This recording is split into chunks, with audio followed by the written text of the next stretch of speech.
Hello, ladies and gentlemen, and welcome to the Rock and Turk Sports Show. My name is Rocco Foggio, and I'm one of the hosts, and also I've been dubbed the #1 enemy of the fanboy.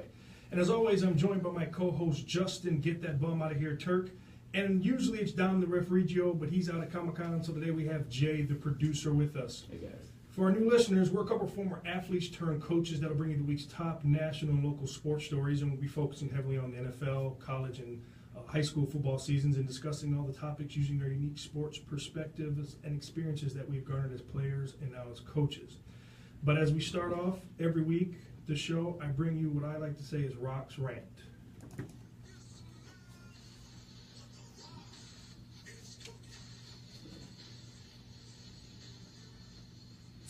This week, my rant, it's about 2 weeks late, but a lot's been going on, but I wanted to get back to it, and especially with a couple things that have gone on the last couple weeks. But my rant is about 2 weeks ago when Texas A&M lost to UCLA. It was a great football game. Things happened. Texas A&M was up by a huge amount. I think it was 35-10 in the fourth quarter, and they ended up losing the game by 1 point. And that happens, and Coach Sumlin, Kevin Sumlin, who's the head coach of Texas A&M, was on the hot seat coming into this season. And that's fine, that's all well and good, that's just how things go. But what's not cool is after that game, some letters, or a letter in particular, was not even sent to the athletic administration, it was sent to his house. And just happened to be that his wife opened it up, and it was a pretty disgusting, racist, vulgar, rant-filled expressing themselves about how he shouldn't be the coach and he needs to get out of there. But it was a pretty racist letter, and his wife, who usually doesn't get on social media too much, brought it out, put the letter out. Really wanted to make a point of this is part of what we're dealing with in society. And a lot of people are saying, and I'm just going to, we don't pull any punches here. A lot of white people out there are saying that there is no racism. It's all the media. Things aren't as bad as people think it is. But it is. It's still bad. And the further out that you get from major metropolitan areas, which most of this country is country, you get less educated people, and you still have old beliefs. And that was the same with Charlie Strong when he was at Texas. A lot of the things hate, and if you don't like a guy, that's fine. Just you want to get fired, that's fine. But you don't need to add the extra. So the reason that I came back up to this topic was because Jamil Hill last week, I don't know whether it's right or not, but she stated her opinion on TV that she felt Donald Trump was a white supremacist, and that the reason why she says that is because the people that he surrounds himself with are people that have questionable backgrounds and kind of lean that way. So there was a lot that came out that Trump wanted, the White House wanted her fired, and she said she got a lot of obviously racist emails, and she also got a lot of emails that said that she should just stick to talking sports. And that brings me to the point is that when a minority, I'm not just going to say black people, so when a minority feels that they are not being treated fairly, equally, and they step up and say something, aka Colin Kaepernick, if you want to go back in the day to Muhammad Ali, Kareem Abdul-Jabbar, any of those people that stand up for themselves in their race community, they are deemed a bad person, a bad guy, or they're vilified. And to my thing is, one, I don't try to stay off the political stuff, but as far as her stay with Trump, and this isn't even about being political, picking a party, it's just that what they say, show me your friends and I'll show you your future and who you are. And he has surrounded himself, if you go back and look at Jeff Sessions or Steve O'Bannon, look at their background, there's some questionable things, some not even questionable, about how they treat people of different races. So my rant today is just, people need to wake up. Number one, it's a lot of racism out there. Now, it's a lot of ignorant people out there. You can't control everything. But what happens is I'm tired of hearing people say it's not out there. There is no racism. Hey, listen, many people don't know, if you don't know, ever watched the show live on Facebook, that I'm mixed. I'm black and Italian, and I'm fairly light skinned. And so people, think that I might have had it easier growing up or things of that nature. But just to show you that racism is alive and well, I've had a lot of things in my life happen to me because of me being black, whether I look it or whether the connotation that I am. And, like I said, I've had girls I've dated whose parents didn't accept me. I've had girls, when they find out what I am, they don't want to talk to me more. I've had people at certain jobs attitudes change when they find out what I am. It is not through any of my behavior, how I act. So it just lets you know that racism alive and well. And so what I would like people to start doing is for things to change, it just can't be black folks. It's got to be everybody, but especially white people. You need to stand up when you see injustice and things, and don't just co-sign or pretend that it doesn't exist just because it doesn't happen to you. So that's my rant today. I hope everybody listened to it, but I really want to say for what happened to Coach Sumlin, just because I played for, he was one of my coaches at Purdue, he's a very good man, not just a coach. Now, if he's not doing well and he gets fired, hey, that happens, but he's a good man, he's a good person, and that's just why I really wanted to bring it out, because it was really something that was not needed. So, everyone, that rant today was brought to you by Beirut Palace.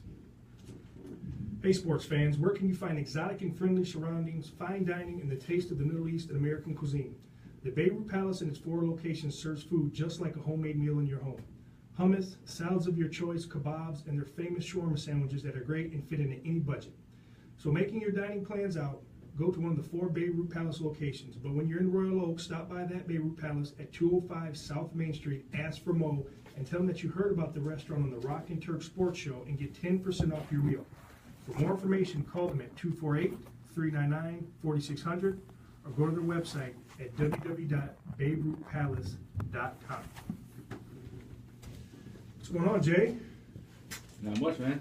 Had to fix the live feed over there. I appreciate it. You know, you got to get our pretty faces up there and let everybody see the superstars, you know. Of course. So you weren't here last week. We had a pretty good show. We actually had one of our old, I think he was a dean. He was my English teacher, but he was a dean, I think, when you were in school. Mr. Daniels. Mr. Daniels came by and promoted his book. It was pretty good. He gave me and saved me from a lot of detentions.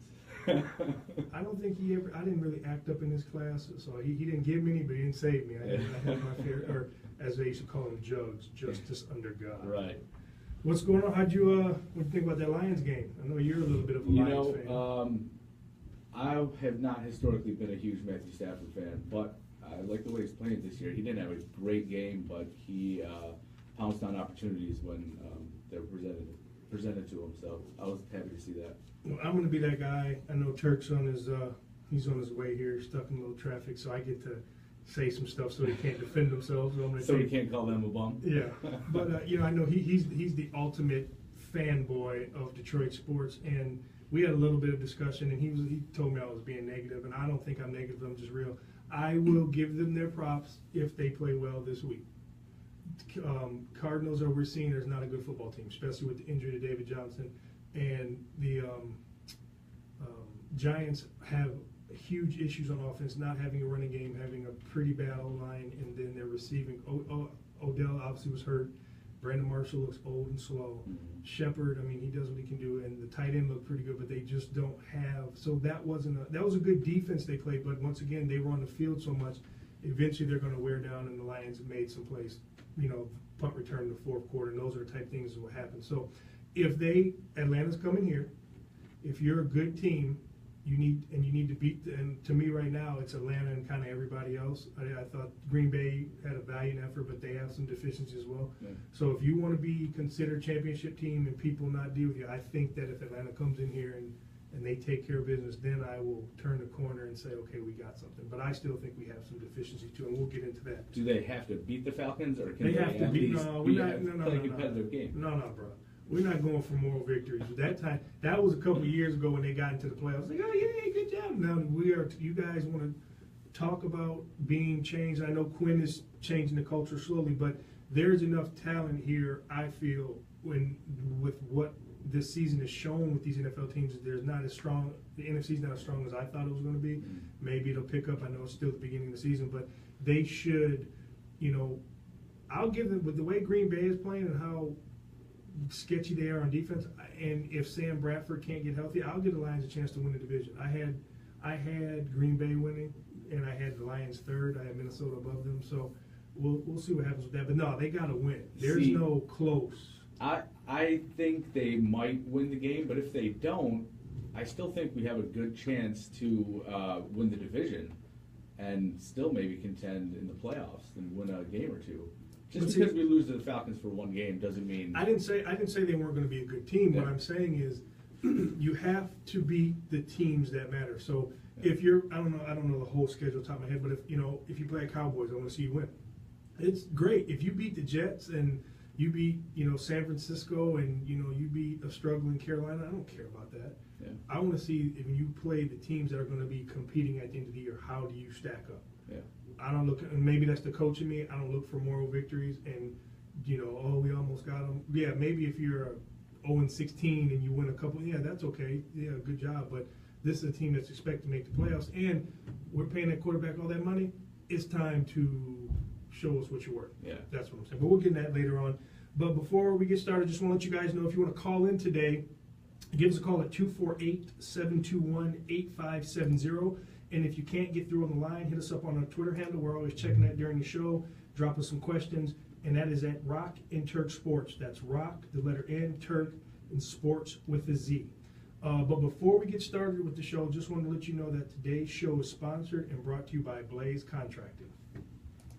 Turk Sports Show is brought to you in part by Blaze Contracting Incorporated.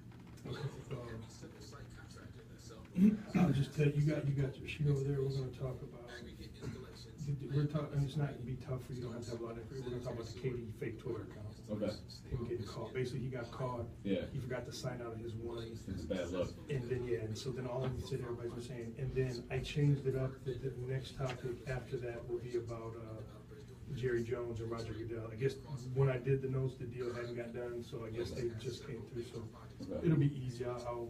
But you watch enough shit, you can keep up with that. It's not a lot of notes and depth stuff like that. Well, So you can obviously just go right into the music when the commercial's over.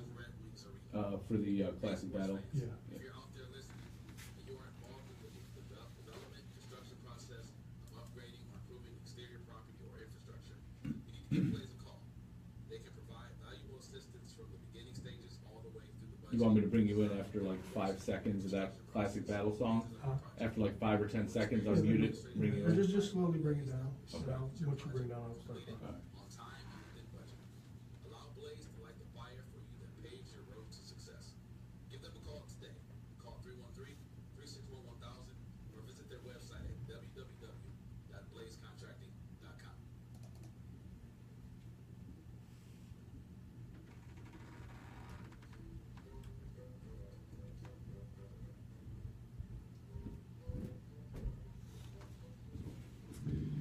Well, ladies and gentlemen, we're going to talk about this weekend's sports and a couple stories I'm sure everyone's going to want to dive into, or they at least heard about it. And the first thing that we'll talk about is Kevin Durant's fake ghost Twitter account, however you want to say it. And for any of you guys that don't know what happened this week, Kevin Durant has always, well, number one, he's always been kind of, and I talked about this in the previous shows, that basketball players in general nowadays are pretty soft, and especially now everybody's got super feelings. He's by far the third greatest player in the game right now, maybe in the world.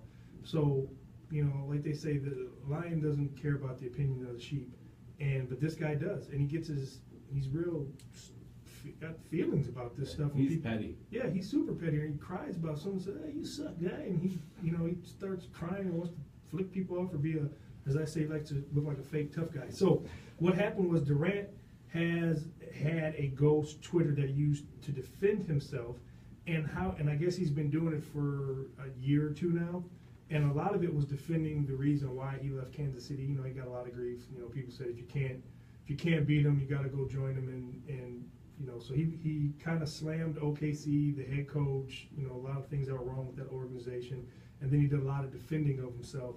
And I think it was kind of great how his shoe just came out and it had all the stuff on it about all the things that anyone ever said. Was he has it written on the soles of the shoes, and then over top of it says 16-1 and MVP and all that. So again, like you said, being petty, worrying about what people think about him. And so what he did though was at some point he forgot to log out of his account and get into his second account, and what he did was he started defending himself from his account, but he was writing in the third person.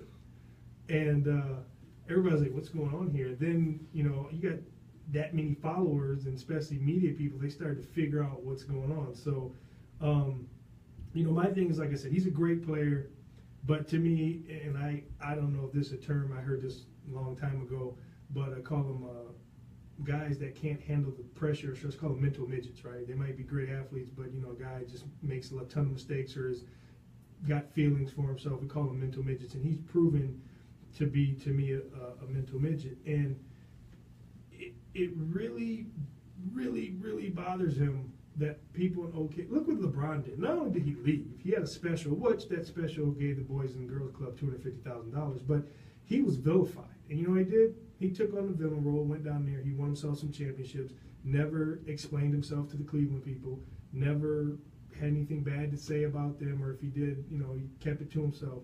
And and he probably got the most grief of anybody that's ever left the team. And this guy leaves. He poured his heart and soul for 10 years as squad, and just, he was tired for whatever reason. He figured they can't win a championship. I'm out of here.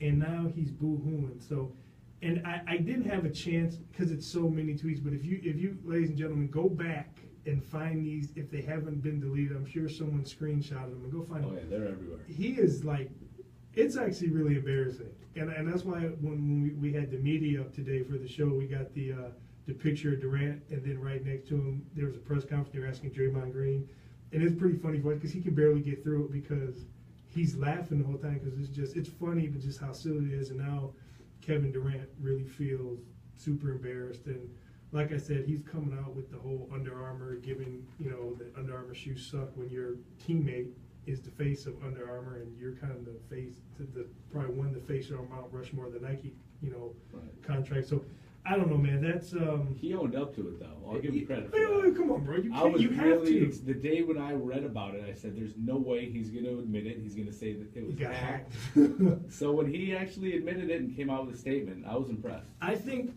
the reason I'm not going to say I'm impressed, because I think the problem is if you listen to those in your head, you read those tweets, and if you're a fan and you really watch him a lot, some of the same, it sounds like him. Yeah. So to say he got hacked, and there wasn't super intimate details and stuff, but the passion that was argued about that, when you look at him now, it's like, yeah, that sounds like somebody who's on the team, right? But I'll give you this though too. I guarantee you, he's not the only person in professional athletics that's doing this. He's just the first one that got caught. But he's also, like I said, to me, he is the most sensitive guy that you'll run into in sports. So the second story, though, so I don't know, people, you tell me what you think. I think he's embarrassed, and as he should be, and I just think he shouldn't. I don't know. You can hammer if you want, but they're going to probably win another title, more than likely. Yeah, a couple more. So we'll see. He's got his money. He just needs to kind of stop being a mental midget, stop being so insecure. The second story, and as we got into it this week, there's some news that we'll get to at the end of it, but it was about Jerry Jones versus Roger Goodell. And if you don't know what's going on, before the season started, they wanted to give Goodell a contract extension. And there's a compensation committee, and there's six owners involved in it. And those owners are Arthur Blank of Atlanta, Clark Hunt of the Chiefs, Robert Kraft of the Patriots, John Mayer of the Giants, Bob McNair of the Texans, and Art Rooney II for the Steelers. So right near the end of the summer, Jerry Jones is brought on, but he's not actually on the committee. He's brought on as the seventh. Arthur Blank brought him on as the seventh, person on the committee. But he's basically saying he's just there to represent. He's a representative for the other 26 owners. Mm-hmm. And part of the problem is, so everybody thought that this was about the whole Ezekiel Elliott thing, but I guess if you're going back into it, Jerry Jones' big beef here is that Roger Goodell makes too much money. Now, granted, you guys are paying him, but now he's saying that, number one, he's singling him out, but he's also saying there's some other league executives that's making too much money. If you want to know how much money Goodell is making, since 2006, Goodell has earned over $200 million. He gets like 25 a year, doesn't he? Yeah, and in 2015, he capped it off. His biggest was at $44 million. So what Jones' main issue is, he's making way too much money, and he's demanding a pay cut and radical changes in the formula that the way they are compensating him. And what he's saying is that it's not everybody wants to try to draw the road to the personal issue with the Ezekiel Elliott case, but what's being said behind the scenes by some other people that are involved, other owners that have, didn't come on the record per se, is that they agree the same thing. He's making way too much money. Now, granted, $200 million may seem like a lot of money to the average person out there, but considering he has done a lot of good things, and considering what he's done to help them financially grow, but that's also what Jerry's arguing, is that the things that are helping the league grow financially it was going to happen regardless. Maybe you might lose a couple $100 million here or there, but you talk about $9 billion. So that's why they're saying and then especially they think that he's not doing a good job. Now, granted, it's part of the collective bargaining agreement, but they feel he's not doing a good job with how he's doling out the punishment and how it's inconsistent. So that was leading up until last night. What happened last night is they came to an agreement. So I believe that today or before the end of this week or next week that they're basically approving whatever. Now, I don't know. It didn't come out if anything's changed, but they've come to an agreement. So that's all that was said. So I don't know. Do I care for Goodell? Not really. The reason why I don't is because it is on the punishment aspect. This guy's a former attorney. And a lot of the decisions, you guys fumbled the ball on Ray Rice and they try to make up for it with all these other ones. Right. And the thing is, I don't care what the punishment is, make it be consistent, right? You want to give Ezekiel Elliott 6 games for you don't have any proof. There's no charges. There's nothing against him. It's the he said, she said. But the punter that beat his wife and admitted to domestic violence of his wife on multiple occasions got 1 game. Yeah. Right?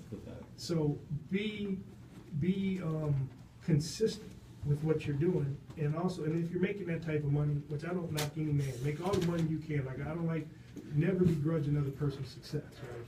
But just don't let it be. Just do a good job, earn your keep. Yeah. So that's what I got going on. So we got my cohort in here got caught in that traffic out there, but we managed without you. I got to talk a little bit about your fanboydom with the Lions. So I don't know if you're listening in the car. So yeah, I heard. I was listening, man. I was gonna call in, but I figured I'd walk in here soon enough to smack you. So, so we just so real quick, we got like 1 minute. Just your thoughts. I went over the KD, basically how he got caught with his fake account and that he just soft. I mean, you had talked about NBA players. And like I said, I know you said it already, but one thing I hate is when people apologize for stuff that they already committed they was trying to do, like. First off, I don't even know what he was thinking. What was the point?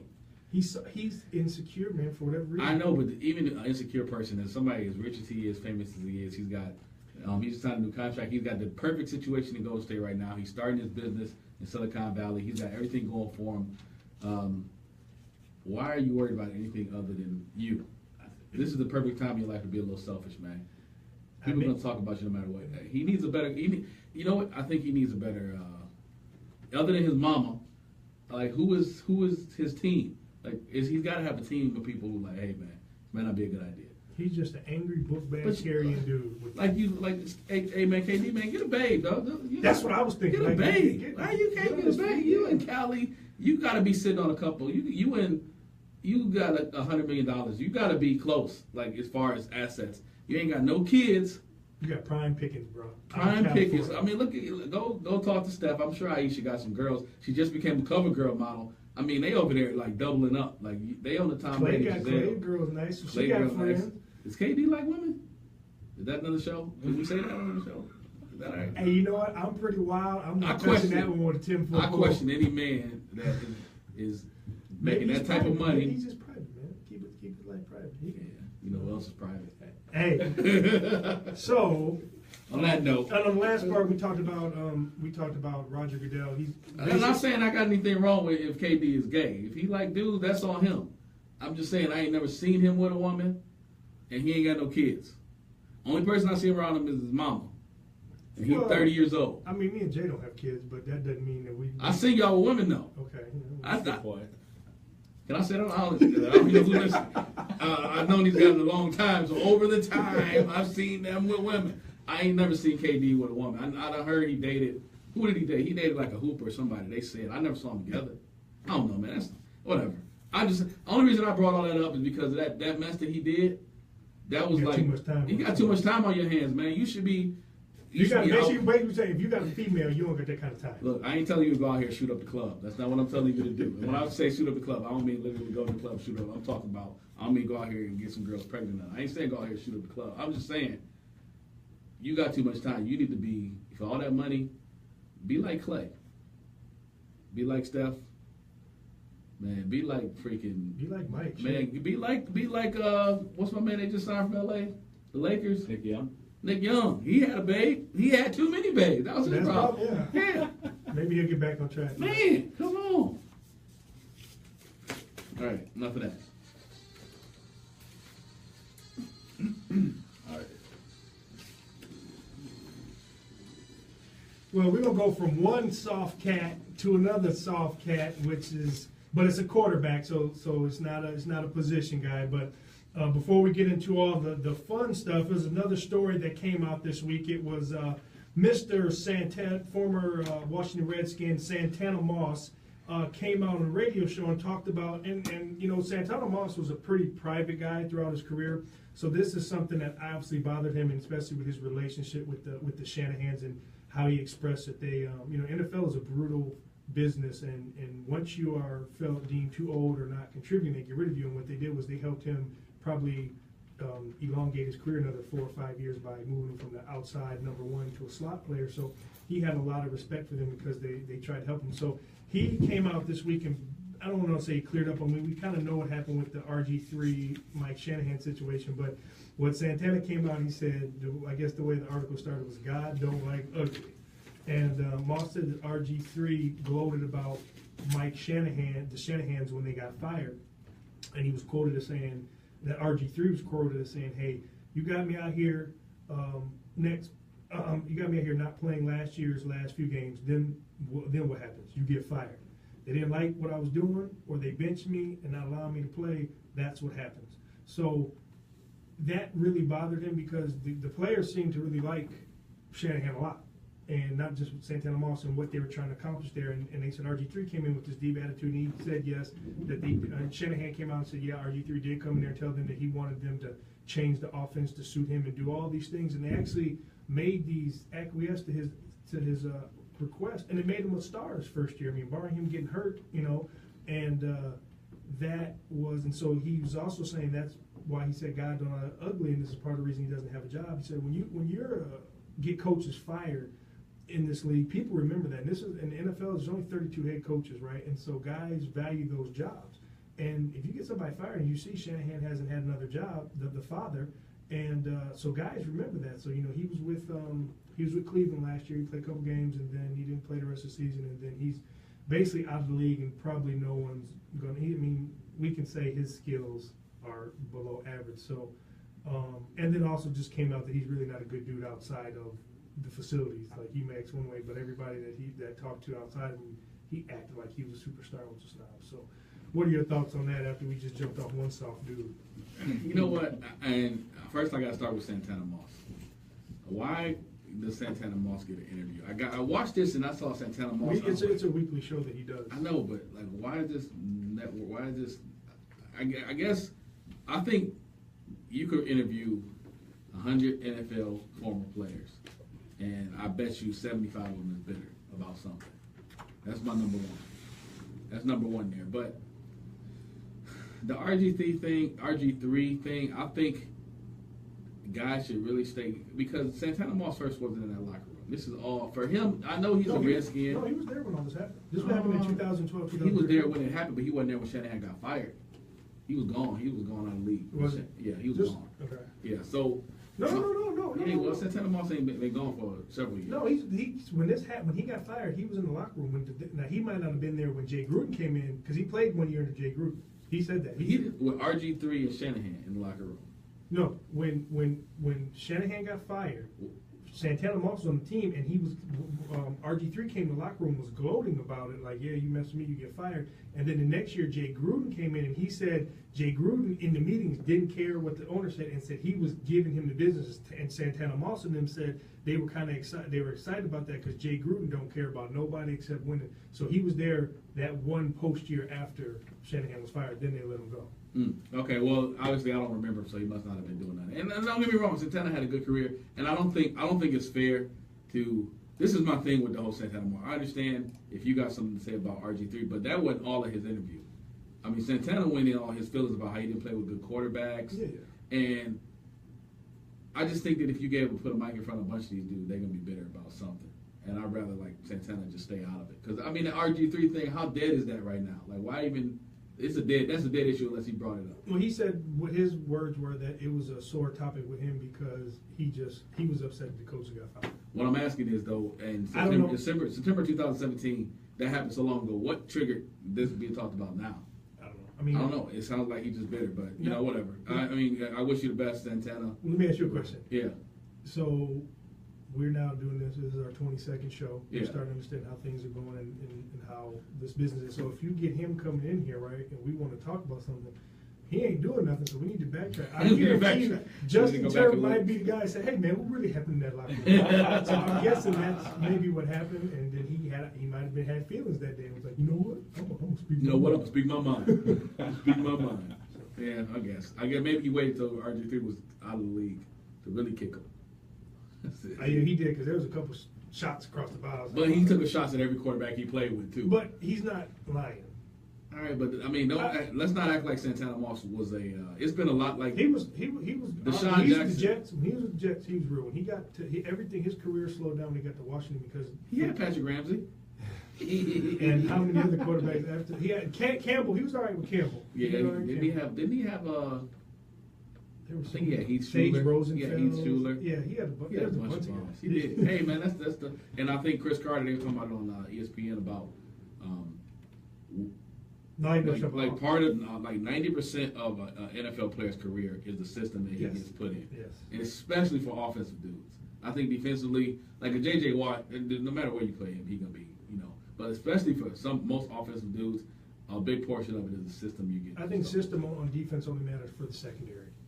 Because like Dre Bly was a great cover 2 corner in that system. He couldn't play in every He system. couldn't play in our system. system. So I think system matters. Yeah, I agree with you. It matters in the secondary. But as far as like being a quarterback, being a wide receiver, a running back, it does matter what system you're in. Because if you're in the zone, if you're a running back that needs to be in a one-cut system, you need to play in that. You don't need to play in a system where they expect you to make a lot of moves in the backfield. If you're a receiver and you're a run-after-catch guy, then you need to be in the West Coast offense system. You don't need to be, Mike Williams in the West Coast is way, So, yeah, it matters.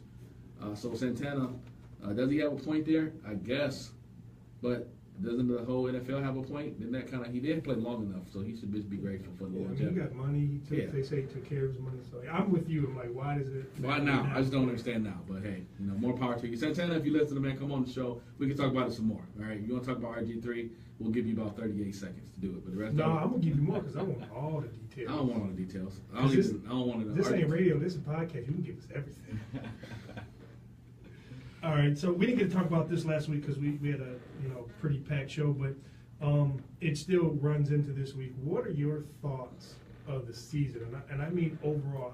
What I'm saying by that is I've watched, obviously doing this, I'm watching everything. I'm watching a lot of games now, more than I usually do, and the outside of the teams that we know that we said that we picked to win division, but what makes a league good is the competitiveness of it. And right now, it's not only a lot of bad teams, but I'm saying it's the first week of this couple weeks of season, but it's a lot of bad football being played. And I don't know, is it just because of the collective bargaining and their practice time is cut short, or because the game's not being allowed to be physical in practice? And so, because just the product, like I don't know if you watched the Carolina game, it was like 3-3 going into the fourth quarter. It's a lot of bad football, and I do think it's a lot to do with the rules. I think. And continuity is everything in football. And although you might learn individually, being able to perform team-wise in a game, these guys aren't together in the preseason at all. And a lot of times for the first offense, first defense, this is their preseason, where it takes about, I think, second half of the season, like by game 6, the quality will be better for the teams that actually have quality players. Some of these scrub organizations like the Jets, the 49ers right now, the Cleveland Browns right now, who I still think have a horrible unit on the field. The Jacksonville Jaguars, I still until they get a quarterback of some substance, they're in the same aspect as the Houston Texans. Look like the defense is a little better, but man, like the quarterback, I think the days of the NFL, because the NFL has become such a pass heavy league where the run is kind of the pass sets up the run, and you got to have tempo. The quarterback position has become even more essential in the league, and if you don't have a quarterback, this ain't 2000 where you can just run the ball, with Jamal Lewis, 30 times and your defense Well, you win. can, but if you I don't think you can. I mean, the Cowboys did it to a certain extent when. No, Dak Prescott put the ball downfield. I know that, but he led the league in run and carries and run. I mean, they But built this had a the quarterback who threw for 4,000 yards. Yeah. You can't have, Yeah, you can't have Boo Boo the Fool. You can't have Boo Boo the Fool back there playing quarterback, which I think some of these teams got Boo Boo the Fool. Like the Jets, they got a Boo Boo the Well, Fool. the Jets might have Willie Lovelow. The Jets, they got a bad situation. The Texans, I mean, Watson looked horrible. I think, but here's what I'm gonna say. I'm gonna wait until. I know you're a rookie. Not like the rookie. You know how backups. You know this even in high school football. The backup may get the starter gets 10 reps. The backup gets 2. You got to be ready to go. I want to see what he looks like for the whole week in practice, Yeah, and I then agree. we'll see. He's got the tools. And he's going against the Patriots defense that is banged up right now. They're banged up. Bill Belichick against rookie quarterbacks. Well, is not fun. but they Not a don't. good But situation. also they don't do well against mobile quarterbacks, and They need to run the ball, and then a team like the Bengals, and you look at Andy Dalton. That's my yes. I don't know what's going on. I've never seen an offensive coordinator fired 2 weeks into the season. They got to how they firing the one in Cincinnati, they ain't firing the one in New York. Explain that. because he's not McAdoo's calling plays. Well, he need to fire himself. 'Cause that stuff. The problem is here's the problem. You hire these coordinators. Number one, I've never been a guy has 1 or 2 good years, and you hire because it takes just like in England, it takes more to be a head coach than just having success on one side of the ball. Granted, there's references and things to go through, but McAdoo and some of these guys are not well. These are all look at all the guys that were coordinators, offensive coordinators that are not head coaches. The offenses are all pass heavy. I think the problem with the Saints is not the Adrian Peterson. They don't run the ball. He wants to be pass happy. Mm-hmm. You got. We talked about that. I never liked that fit though. I thought it was too much traffic. I thought that it was going to be a good fit because Peyton always talks about coming from that Parcells tree where run the ball first. So I said, okay, maybe they're going to get back to their roots. But then they were kind of still in that game, and they just. Yeah, but Peyton's run the ball, and what Peterson is a downhill runner. He's a downhill runner with a fullback. Yeah. If it is out of a spread, he's got a tight end in the game, and their tight end is a Kobe Flynn. Even when they go 11 personnel, they got Kobe. That's not a run set because the guy can't block. Yeah, he can't. So it doesn't fit, and I don't want to get too technical for the listeners, but it's just not a good fit. What Peyton wants to do as far as the run game, now and what Adrian Peterson wants to do, and he's lost a step. If you watch him, you think he's moving like fast. He's not. When you see him, he's definitely lost a step. I wouldn't bring him as my starter, but I would bring. He would get rotations. He would play. Yeah. We would use him as we say a meat tenderizer. Get him bang. Like I told you I would like to see him here. If you gave him a couple carries and then maybe in the first quarter he's pounding the defense and then you change the pace back like Abdul or Riddick. I wouldn't mind that here. I thought about why they bring LeGarrette Blount or Chris Ivory here would have been something good to complement these scat backs you have. So, all right, well, let's get into me and you both had a pretty good week in NFL this last week as far as our predictions. We had both of us went. Wait, did we both go?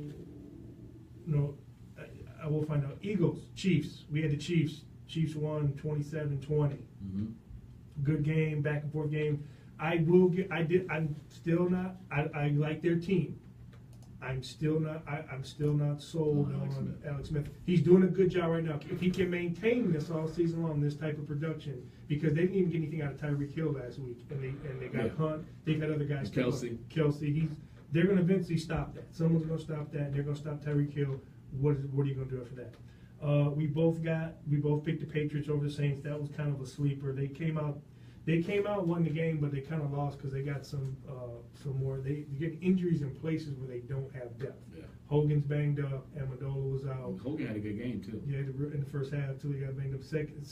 Defensively, they got a couple guys banged up. So that's why I'm really wanting to see this game with them and the Texans to see how they make adjustments. We both picked the Steelers to beat the Vikings, and it was even more. It would have been even more convincing. I would have given them more of a shot if Bradford was there, but with this knee injury, Case Keenum came in there, he looked like he did everywhere else. I think we should start a new part of the show is why not cap? Like we should start every week. We should just look at some of these bum situations and be like, you telling me this dude is better? I would take Kaepernick off the streets than Case Keenum for a month. Did you see the guys, and I can probably pick the guys in the locker room, but the Cincinnati Bengals have said they want to bench him and bring in Kaepernick. So Andy Dalton, the Red Rocket, is that bad? If it's a situation, if it's somebody that's going to roll the dice, it's going to be Cincinnati. You know, you got a locker room full of misfits. You might as well bring in somebody that the fans don't like anyway. It might be for a different reason that fans don't like them, but they don't like the Bengals anyway. But their window is closing. Like, they need to do AJ's something. getting old. I'm just saying that they're not. I don't think the owner there is worried about a popularity contest. Otherwise, he wouldn't sign Joe Mixon. No. So have at it. Now, I got this one wrong. I can't remember, which I didn't go back and listen, but it was the Cowboys Broncos. I picked the Cowboys, and I thought it was going to be tough because of the corners up there, but they got handled. Man, Honestly, I don't remember who I picked in that game. I'll be honest with you. Broncos won 42-17. I know I had Zeke in fantasy football, and thankfully, 1 yard rush. thankfully, my man Eric Ebron came through in the Monday Nighter because Zeke gave me nothing. They gave you one Gave game. me nothing. We both had Atlanta over the Packers. Not Atlanta. Atlanta woke up, right? Everybody was. I wasn't nervous about the Bears game, like you said. Guys aren't playing together. That was their preseason game. And Atlanta, man, that's a tough engine, dude. That's gonna be. We can talk about the Lions Atlanta game, but that's a tough offense. At least we get them at home, but that's a tough offense. And then the one, just to show I'm not a hater, I did pick the Lions to win. I felt the Giants are in disarray on offense, even though they have a great defense. But if a defense is always on the field, Hey, the Lions should have taken the Pound Town, man. We let them off the hook. they don't have that though. That's what you were What do you texting mean about. they don't have? They I don't do have. had a I good- mean, took it to Pound Town like they should have won by more. Oh yeah, but I'm just Because you know, when the team's down, you figure. I'll tell you what, the defense is playing though. they are Defense is playing. They're playing better than I thought they would. I think your man Austin. I think he should be seriously They won't. considered for He a should head be. coaching job. He does a great job. Because you've been on him from jump. When Yeah. he first got here, you I like like just wait. watch. schematically what he does. I like the multiple sets. I like the aggressive nature that he does, the run blitzes and the pass blitzes. I think he's a very good coordinator, and they play a lot of man coverage in Detroit. I don't think people really appreciate. We play a lot of man here to be a team that we think that we don't have DBs. But we got two decent safeties. Yeah, we do. We got two. 3. I like, man, Killer Brew is turning into my guy. I don't know what he is. When's Sometimes that he plays coffee that- shop opening up? Killer Brew. Hey, don't get that way. You need to call him, man. Don't What? get that way on the You might need to get a deal with Starbucks, man. Give me that The brewery. give me that tall Killer Brew. Hey, listen, man. Danny Trejo, the bad guy that's been in every Robert Rodriguez movie, the old dude with the tattoo on his chest. Machete. Machete. He's got his own donut and coffee shop, so if he can have one. Killer Brew, man. Anybody Killer can. Brew.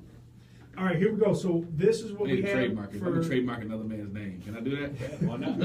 I should go try to trademark that. All right, we got to get through these and then move on. Okay, we got first. These are our NFL Week 3 picks. We top 5 games. Got Tampa Bay and Minnesota. I picked Tampa Bay. It's at Minnesota, but right now Sam Bradford is still questionable. And they say it's whatever. They haven't released what's wrong, but it's the knees that he's had repaired, his surgically repaired knees. So he is questionable. So I do like Tampa and their defense. They're starting. It'll be their second game. They got some fresh legs. I'm going with Tampa. I like Tampa in that game, and I think they played a very good game last week. Came out hungry, all phases of offense and defense. If Bradford's going to be 50-50 rest of the season, which it sounds like he is, because that knee just not going to hold up, Minnesota's going to be in trouble. Yeah, my outlook will change. We got Dallas and Arizona. I picked this game because it's kind of a must-win game, even though it's early season for both teams. So I am going with Dallas because I do like Arizona's defense, but David Johnson being out now. Chris Johnson had a good game, but it just looks different because they don't have that X factor in the passing game that creates. Mm-hmm. Now J.J. Nelson stepped up, but I don't think that's going to be every week. The Dallas Cowboys play the most zone defense of any secondary in the NFL. So I think Arizona will be able to score, even though Carson Palmer's a turd. But I think Zeke gets back on track here, and I'm gonna go with Arizona. I take it back. I'm going with Arizona. I just thought about something. I'm gonna pick Arizona, and I got Zeke going in fantasy. That's Monday Night Football. I'm gonna go with Arizona. And the reason I'm going with Arizona is because I think that Dak is going to struggle because Peterson's going to take away Dez completely. And if Zeke don't have a big game, it could be tough on the Dallas offense. I'll give you That game's in Arizona. Yes, sir. Yeah. I got Arizona. Next game is Cincinnati and Green Bay. I'm going to go with Green Bay. They're moving on offense as usual, and guys are just going to get back into the fold. But their defense is kind of suspect. But this is kind of with that division with the Steelers and Ravens playing very well. Cincinnati can't afford to lose another game, and I think that they're gonna give it their best. But once again, it's hard to win in Green Bay, so I'm going with Green Bay. I'm going with Green Bay only because the game is in Green Bay. If it was in Cincinnati, I do like the change in offensive coordinators, and I think Joe Mixon is going to be the primary back there. Look for them. I think they're going to move on from the big fella. Hill. I think it's time to trade him, not just move on from him. They need to trade him and just let Mixon be the primary ball carrier. He's getting most of the carries, but he's getting like 9. And Hill's getting like 3. I mean, he needs to get about 15 to 20. And you got, like you said, you got too many backs. You got to get a guy. If he's going to be your 15, 20 carry, you need to get him. Freaking trade for an offensive lineman. That's what you need. Yeah. You trade for somebody to block. Yeah, that's Oh, Lord. All right, my upset pick of the week, I got the Houston Texans at New England. I'm going with Houston with the upset one because they can run the ball. They do have a good O-line to run the ball. Their defense is top-notch in the league, with also walking into a wounded team. And Tom Brady, I'm not on the whole 40-year-old thing. It looks like the offense with the injury to Edelman, and he's still not on the same page with Brandon Cooks yet, and Malcolm Mitchell, I don't know where he's at, and now Amendola's hurt, and Gronk's hurt. And I think people will realize Dwayne Allen is a good athlete and good football player. They're going to find out he's going to get some balls. But then with Hogan being hobbled with this quad, I think this is perfect time. If like you said, they have rookie quarterbacks have a hard time against, but I think this guy is a smart kid. I think Watson has the juice to make things happen, and I think he'll, we saw what he did against Alabama. I'm not saying it's Alabama, but he's a guy that's not a mental midget. So that's why I say that's my upset is Houston. I just because I'm not going against Tom Brady, and I think this is a must-win game for them. I don't think New England can go 1-2. I think that they're going to be dialed in. They're going to be ready to play the games at home. Rookie quarterbacks do not fare well. I don't care who's on the field with New England. Rookie quarterbacks do not fare well against Belichick. I'm going with New England. All right, and the last one is Atlanta Falcons at Detroit. I like Detroit. I like what they're doing. I'll be sold on them because let's call a spade. New York and Arizona, we're seeing aren't good football teams right now. If they beat these guys, then I'll give them the due that everybody thinks they should get. But I'm going Atlanta. Just like Turk said, they are a monster that is waking up right now. And I just think, and they're a dome team as well, so they're going to come up here. I don't think the noise is going to bother them. These guys look like they're on a mission. I'm going to Atlanta. You know what? Times like this, I pull out the blue Kool-Aid, turn on the Lions music, and I will not pick against my Lions until they give me reason to doubt them. And 2-0, we're going for 3, baby. We at home. Ford Field's going to be rocking. Forward down the field, a Lions team that will not yield. And when the blue and silver wave, stand and cheer, rock, rock, rock. Hey, you told me that you had that guy on before. Do you think to make him happy if they win this game, can we bring my man in and sing a song for Turk? Sure, let's do it. Okay. Don't sing it to me. I don't want him to sing it to me. We can do it together.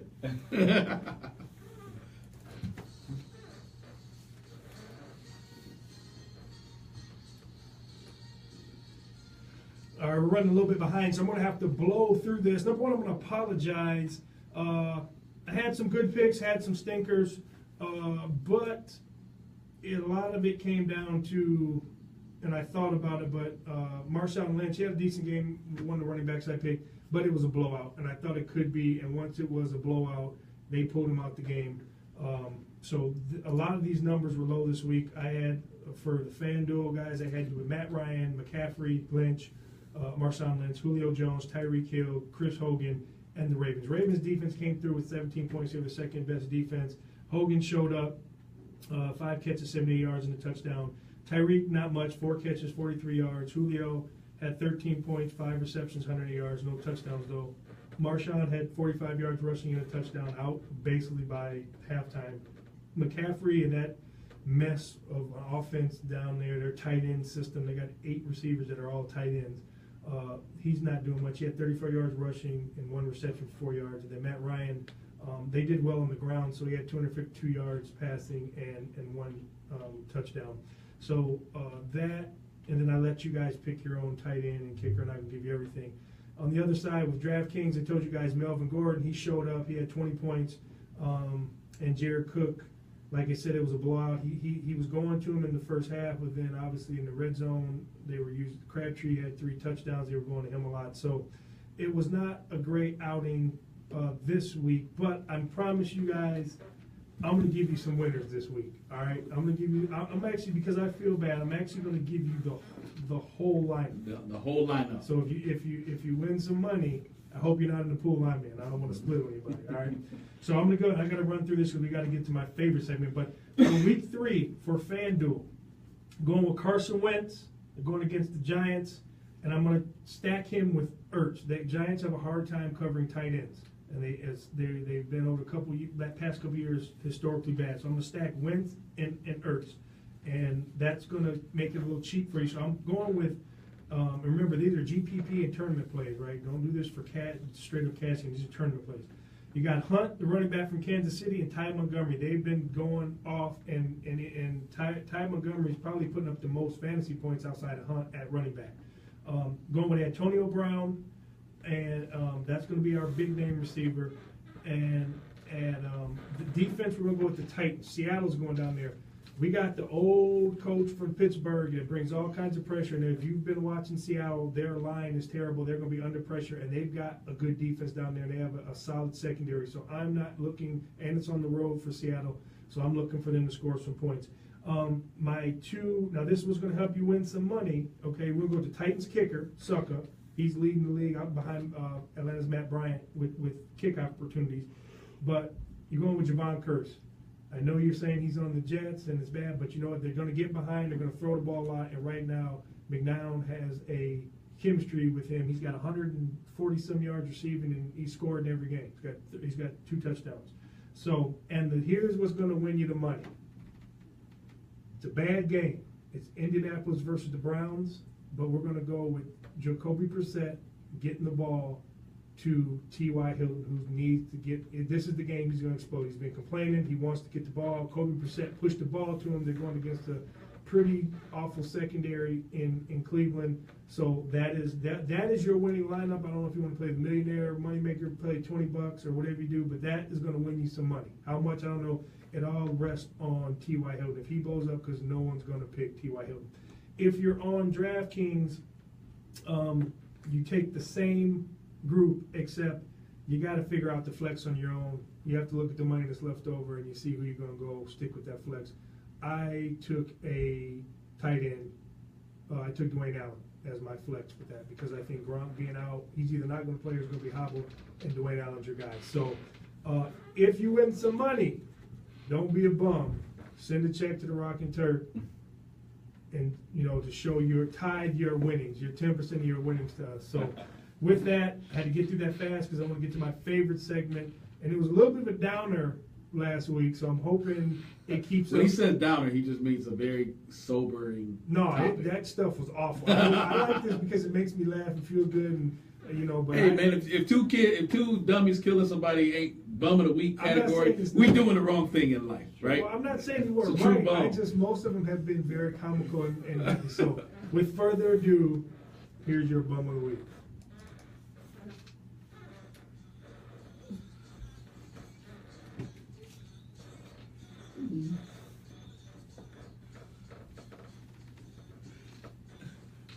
Welcome, ladies and gentlemen. I know this is what you've all been waiting for, Turk's Bum of the Week.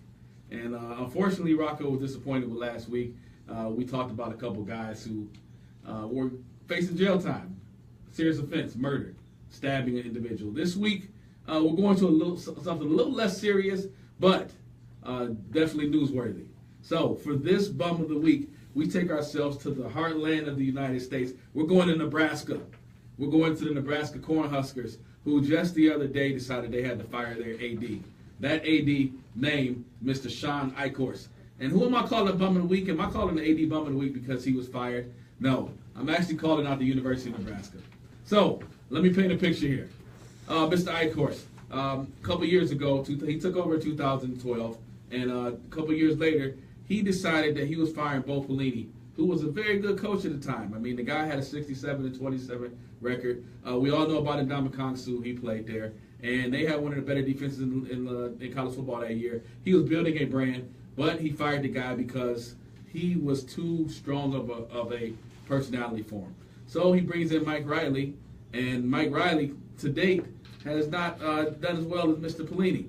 So Nebraska, 1-1 Nebraska, travels to Northern Illinois for what should be an easy win for a Big Ten school. They should be slammed up. And what happens? Northern Illinois knocks their mouth out and actually wins the game. So the University of Nebraska president decided that as a result of the Nebraska Cornhuskers-led football team by Mr. Mike Riley, instead of firing the man who was coaching the individuals on the field, he decided that he was pulling the plug on the AD in charge of the entire athletic program.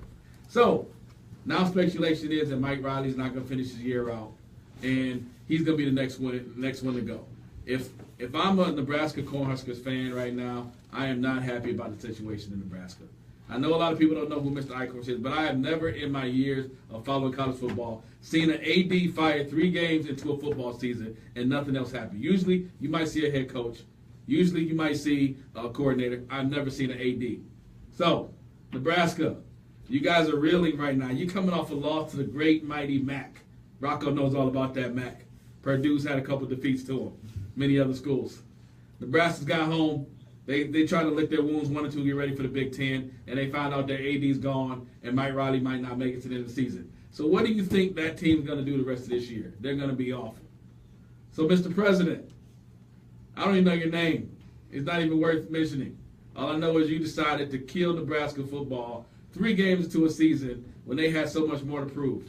So, when you get back to Nebraska, you get back on that campus, that flat ground, you look back, you put that tape in 1997, and you see the wishbone, you see the good old days, you see hard-nosed Corey Schlesinger, you see Tommy Frazier, you see great Nebraska football. Then you look up and you see Bo Pelini, you see Ndamukong Suh, and you see great Nebraska defense.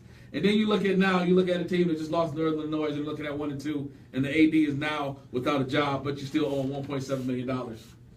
You go to that president's office, you knock on his door, you tell him to come out, you say, hey, Mr. President, my tuition is $19,000 next month. I don't have what's got to pay, but apparently we got $1.7 million to pay a guy that's not here anymore. Who's going to run our athletic department? I don't know.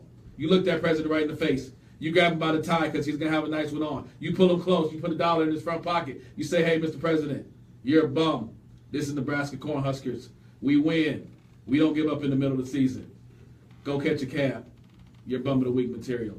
Good night. I can rock with that. Who fires the AD? I know sometimes we get to be funny, but I looked at this. I said, who fires the AD 3 games into a football season? If the coach lost, I'm firing the coach, all right, first. And I might fire the AD at the end of the year, but the AD is responsible for the entire athletic program. But here's the thing, Mike Riley, this is second year. He's brought him in. Well, the problem is they should have never got rid of Bo Pelini. That's where they screwed up. Nebraska thought they were going to be Bo Pelini. He had them on defense, but offensively they were a dumpster fire. We'll get a new coordinator, but that defense was rocking. Yeah, that defense was rocking. I mean, honestly, Youngstown State's defense is rocking. What's Nebraska's ceiling? What's the ceiling right now? I mean, this ain't Tom Osborne, Nebraska. No, this ain't Wishbone. I got a 50 million walk-ons to choose from. You got to win because they're probably worse than Purdue. They're in the middle of nowhere, surrounded by nothingness. Yeah, what I'm saying is like this ain't. I don't know what they thought. Do they think they should be competing for championships? I don't think that's Nebraska football right now. It just depends on. I don't know the whole. Just I think if I'm Nebraska, I want to be Iowa. But it depends on where you. Here's the problem. They arrogantly came to the Big Ten. Remember, they're going to teach those boys how to play. They've been getting their ass kicked since they came over here. Did we not? Oh, okay, yeah, you play Oklahoma every year. They were playing 2 games every year, Texas and Oklahoma. We play defense. When they came over here, they got stomped by a not very good Northwestern team. Northwestern ran the score upon them. They are getting an introduction into real football every week. There are no games off. Maybe Rutgers, and Rutgers is actually playing decent. So Rutgers is actually playing better this year than they have in the past. But I think that this is one of those scenarios where you fire somebody thinking that you're better than what you should be. It's like a dude getting rid of his 6 because he think he deserved a 10, and then he look in the mirror, he realized he a 5. It's like, oh no, I had a 6. What they said, man, ass out now. Yeah, exactly. All right, I like it.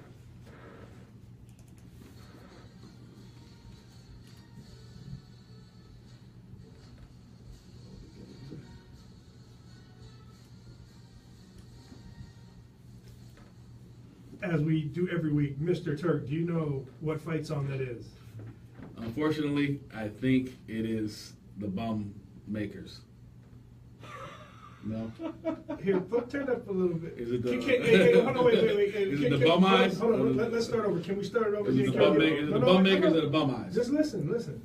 We already did the Boilermakers, we already did the Buckeyes. That's it. All right, turn it up for him so you can hear it. Is this Michigan State? All right, ladies and gentlemen, I'm loving this because I didn't even expect this to happen. And I did this especially for him because I felt sorry for him. That, ladies and gentlemen, was your Bowling Green State University Falcons fight song, which their alumnus did not even know. So thank you, You threw a curveball at me. radio guys, for allowing this to happen. That's pretty bad. I don't think I've ever heard that. Because they've been I having don't a think you guys attention. didn't score a lot of touchdowns then, did Yeah, you? maybe not. I don't know. So I figured I played Purdue's last When do week. we have, but honest, when do you ever get to hear this? I heard mine all the time because we put up a lot of points, and every time we scored, that song went off. That song didn't go on when we scored. Guaranteed. Well, that's no school pride then. So we got A freaking cannon went off. I know that. Should have played the cannon. That means that y'all weren't scoring a lot because they could afford to. Yeah, we're only gonna score probably twice, so we could afford that. They don't even have a band. All right, so we're gonna get right. We got an interview coming up after this, so we got to get right into it. I didn't do so hot. I went 3-2 this week. So and Turk, I think I'm not sure. There's a couple of them I didn't remember what you picked, but number one, Kentucky versus South Carolina. I picked Kentucky. Oh, that's right. You picked South Carolina. I picked Kentucky. No, I'm sorry. I picked South Carolina. You picked Kentucky, and Kentucky went and won 23-13, which I was shocked because South Carolina's defense is playing pretty good. So That's one. yeah, that is correct. The next game we both got wrong. We went K-State versus Vandy. We both picked K-State because we said it would come down and run it, and they lost to Vandy. Vandy's always had a great defense, but they actually got a decent quarterback. But Vandy won 14-7 over number 18th ranked K-State. The game that had us both sweating was at number 4 USC versus Texas. They went to double overtime, and that was a heck of a drive by Sam Darnold. He showed that was his Heisman moment earlier in the season. He took them down there, drove them, and scored. He had some big plays at the end of the game, but we both got that one right. The other game that we got right, which we didn't get right, is how I was going to act, was Clemson smoked Louisville. Made your boy, even though he put up some video game numbers, it's the We same. both said that, though. What? When we picked, No, we picked them, but we didn't think that it was 47-21. I thought they were going to put up more of a fight. I mean, Clemson looked good. Clemson's defense is for, and I still want to see Kelly Bryant throw the ball. I want him to get in a situation where he's going to have to throw the ball to win. But I like him. I like his. I like how he's a lot thicker than your boy, and he can take on a lot more. And he's more of a runner when he gets into the open field.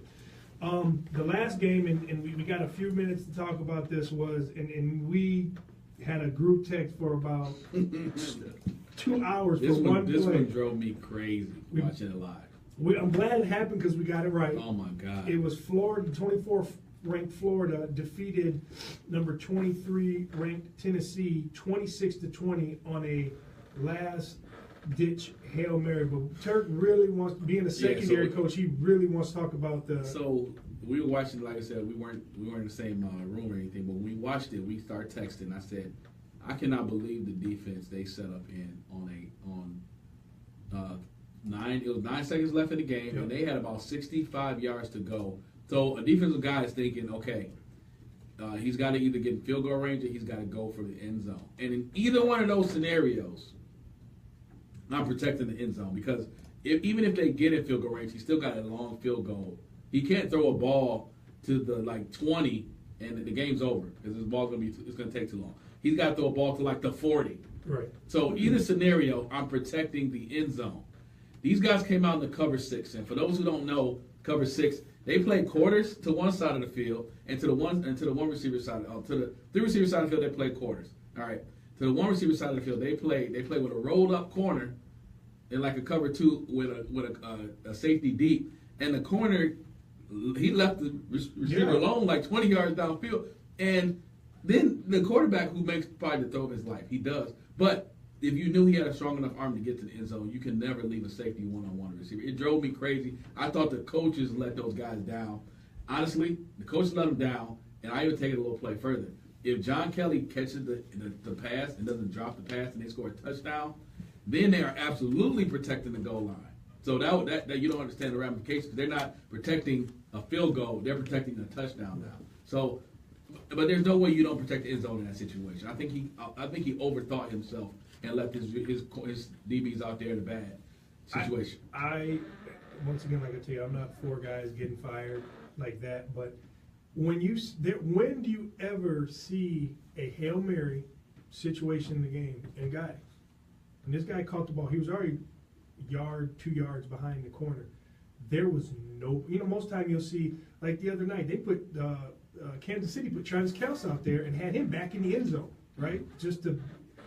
You've never seen a Hail Mary just a guy get beaten. There's not. The only other person that was in the end zone was another receiver. You're leaving the game up to one guy. Like in that situation, 9 seconds left, 65 yards to go, and one guy. The best receiver right now, because they're setting right now because the other guy's out, and when he let the ball go, you was like, oh, it's a wrap. Yeah. If this ball is like, as long as it ain't short, and he threw it's it across the field. It was a pole. I don't know if it was a post or I couldn't tell where Roddy's running, but he was rolled out and threw it back.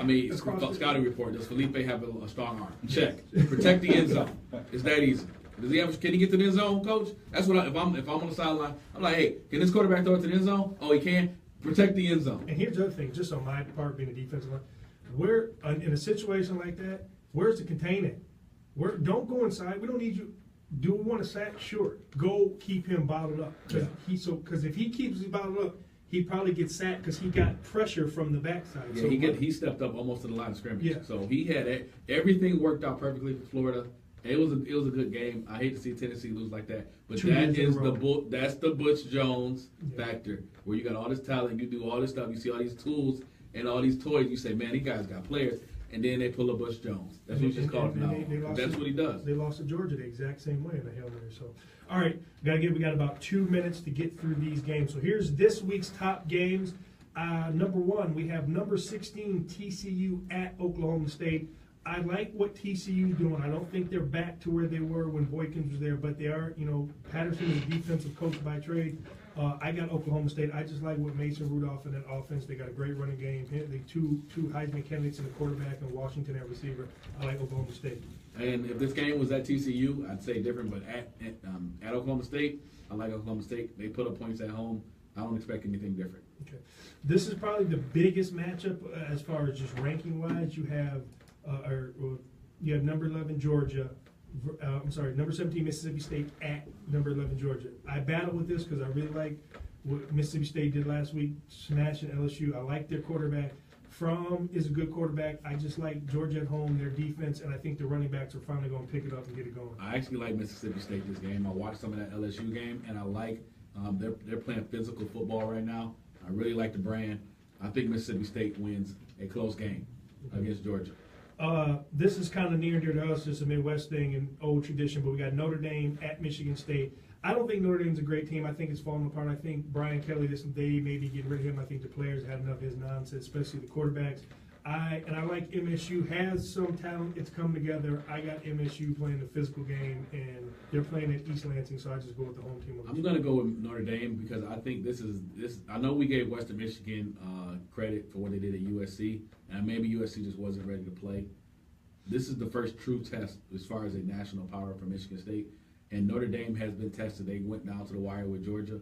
I like Notre Dame coming back and winning this game. Okay. Before we get to our schools, we got Penn State at Iowa.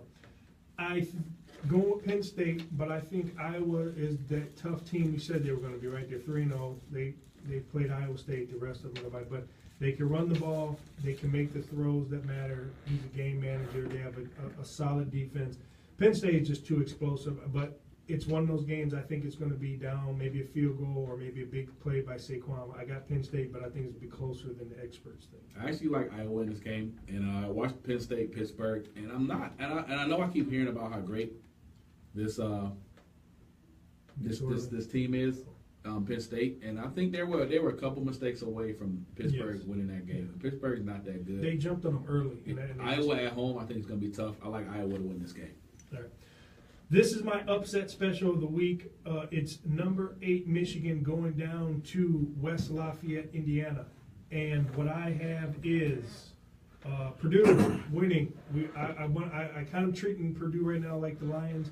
They beat a very bad Mizzou team. They competed with the Louisville team. I don't think as good as we all think they are, and they beat up on a MAC team. So this is a game. I don't think Michigan are real world beaters, but I think that roster-wise they're better than Purdue. So this will be a game where I'll start believing if Purdue is as good as the word is coming out of there. So, but that's my upset. I got Purdue beating Michigan. I think Michigan. I got Michigan winning by double digits. I watched Purdue, Missouri, and Missouri is awful. I don't know what's going on in Missouri, what they're being coached. That does not look like a typical Missouri offense down there. I do like what Purdue does offensively. They're going to spread you out. I just don't think they have the guys that are going to, on the outside, that are going to make Michigan enough uncomfortable to stop doing anything what they do as far as bringing pressure. I like Purdue's both their quarterbacks. I think they got 2 good quarterbacks. I think Purdue's going to be able to put up 17 points. So I think Michigan's going to need to put up around 21-24. But I think they still win by double digits as far as like 10. I don't think it's a blowout. I think it's a close game. It's going to be rocking. 4 p.m. start. I know Rocco's going to be proud, but his Boilermakers are going down. Well, since he's beating up on my guys, I'm gonna beat up on his guys. BGSU is losing. They're playing Middle Tennessee State. Losing. If you guys didn't see that, South Dakota. It wasn't a lucky game with UCLA. Middle Tennessee State was the better team. Now, granted, it was a home game, but their defense is pretty good, and they got a good team down there. So I think that Bowling Green's going to get. I told you how I felt about this coaching staff. I've been on record saying I don't like them. I don't like them so much that I forgot my own fight song. So I think Bowling Green is going to fire the staff at the end of the year. These guys, and we're used to offensive gurus who put points up in the MAC, spread out. These guys don't have a good game plan. I don't know what they do well. I'm not liking what I see. I expect Middle Tennessee State to actually take us to Pound Town. And for Dom, if you're listening out there, we got Western Michigan versus Wagner. Obviously, we're going Western Michigan. It's probably going to be Pound Town, as Turk says. So that is it for our picks. But I need another good week, and I think I'm still one with my week and Turk's week. I'm still 2 games behind. So we will be. The table will turn. I'll get them. But right now, I want to say hello. We have a guest. And we keep everything sports themed on this show. We have a guest. His name is Luis Marquez. He is one of the owners of Replay Locker. And Replay Locker is for people that don't know, in 2013, the National High School Football Association allowed instant replay on the sidelines in high school. And these guys have a product. Now, there's a couple, everyone's got a sideline replay system, but these guys have a product that probably has the best technology out there, and probably everyone's about 2 years behind him in some of the things that they have. So wanted to bring him on, talk with him, learn a little bit more about the system, and also see what they have moving forward in the future. So without further ado, we have Mr. Luis Marquez. Welcome to the show.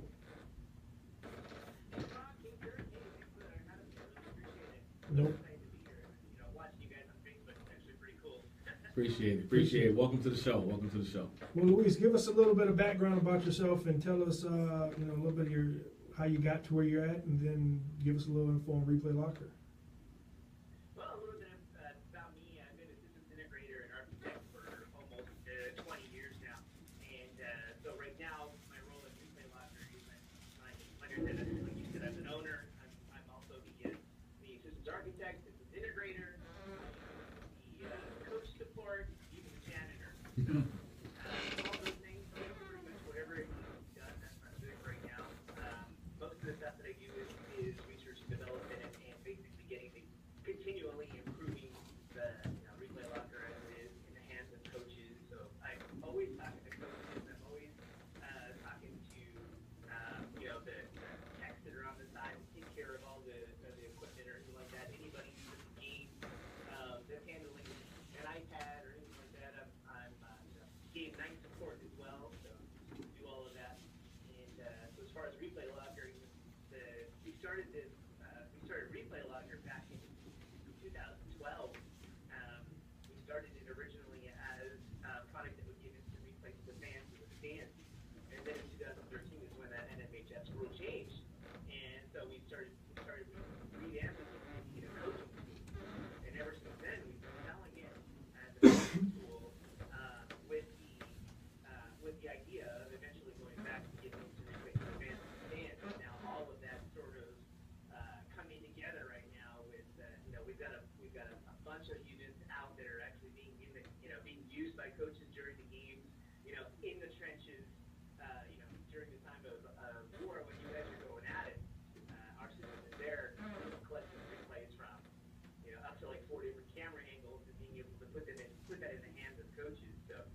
And- that's pretty much what I've been doing right now, and that's what Replay Locker is. So Louise, this is Turk. Like I said, welcome to the show. So you guys have been in business for a couple of years, obviously, and I know Michigan is your concentrated market. As far as feedback from the coaches, what are they telling you as far as how this is changing the way that they game plan, series to series, game to game? What's the feedback so far on it? Well, the feedback that I'm getting from coaches is sort of twofold. One is that you have the during the game action, being in the trenches, using it as sort of like, use it as a weapon, right? And then you actually have using it as a coaching tool on the side when it's not in the game. But during the game, totally, the feedback that I'm getting is that the reason that they have to have this on there is because the new technology is allowed. And in some cases, the coaches are usually not too techy, but they're like, oh my gosh, the other teams have it, I have to get it or something like that. However, using instant replay for a coach's side from their point of view is totally changing how they coach, because the communication between coach and player is really sped up. It's very instant now, because kids that are on the field right now, especially in high school, they're the millennial generation, and they are the way that they learn is sort of like visual. They everything is focused on some sort of a device, like an iPad or something like that. So the old style of coaching was you wait till the series is over, you grab a kid off, and you say, hey, look, I saw this happen on the field, and this guy, your opponent is getting you this way. Now, that kid that's actually playing, that athlete that's there, he may think that something happened different on the field. So there may be something that's in his head that may be stopping him from believing what the coach is saying, or he didn't see what the coach saw. And most of the time, the coach didn't see. The coach isn't actually there to interview his helmet, so he doesn't know exactly what's going on too. So they're kind of guessing at what's actually going on, and they make their assumptions, and then they coach from there and make their decisions as far as what the next play is going to be on how to combat what you saw. Now, when you actually have video in front of you, because video doesn't lie, it captures everything. Imagine that same scenario where you have this coach and that athlete. The coach is now able to, instead of trying and tell him what happened and how to combat it, he can actually show the athlete on the iPad right there on the field, and in the frame of what takes 5 seconds for that to happen is what previously took maybe like 30 seconds for that coach to be able to explain, to articulate, then for the athlete to kind of get it in his head, and then the coach being able to answer a question or something like that, and then they go back out in the field. And you know what? We can attest to that, because how I met Luis is or his company is I went to a coaching clinic, and I actually walked by it, and one of his partners grabbed me, and I saw it. I was with one of the other coaches at the time, and I just thought it was a scam or what's going on. They were like, no, man, this is a lot, so we can have this. So the next year we went and Brother Rice, we purchased the system, and it is what he's relaying to you guys seriously is we take. But we have the whole series that the offensive or defensive unit played before they get back. And what he's saying is, if you're any coaches out there, people listening, a player tell you, hey, what's going on out there? Oh, he's doing this or I'm doing this. And because sometimes up in the box, you can't see what's going on. Now we see everything we get. And if I remember right, you can have up to 4 angles, yep. Right? We had an end zone view. We had a press box view. So Turk would work with the corners and show them corners saying, hey, I looked here, I'm doing this. He said no. And then on the offensive, defensive line, we're saying, hey, you're getting reached. No, I'm not. Here it is. So there is no more hiding from them. But what it allowed us, we had one of the best defenses in the state last year. And we really agree where most of the time when we coached before we had the system, we had to wait until halftime to make our adjustments. Now we're making adjustments every series, correcting whatever they hit us with. What that does is that for a team that doesn't have that system, when they're going, we're ahead of them in the game at halftime. Like we've made our adjustments so much so that at halftime I actually sat down and said, what are they doing? Because we're fixing every weakness and for I think it was 5 weeks we went unscored upon in the second half of games, and that I owe a lot of that. I had great coaches and we were very prepared, but I owe that to Replay Locker. And so I just wanted to relate that to the people listening. That's what he's saying, is that you can now coach a guy even more so. And as that goes on through the season, you have by week 5, 6, you got a well-oiled machine and you're hard to beat. So, Luis, just as one of the owners, as far as the market here in Michigan, how many schools do you think are you guys? I mean, I don't even know the number of high schools that have football, or this is not just a football deal. This is sports in general, right? That you guys are doing a replay locker with. Totally. Football is sort of where it started because the NHS said, okay, now you can have it replaced with it. And then football is usually the teams within a school that have a larger budget to start doing this kind of stuff. But Mhm. we have football teams. We have, for the majority, baseball. We've got Olympic lifters that are using it, and CrossFit gyms, golfers, anything where you want to record something in a short period of time and then be able to play it back to the athlete, so that way you can make on-the-spot corrections. Mhm. It's awesome. But as far as actually like football teams out there right now that we actually have, we have about 50 units out right now. And so there's a lot of teams that are doing that. And every season we're picking it more. So Yeah, so you have 50 just in. technology. Go ahead. Say again? You have 50 in Michigan.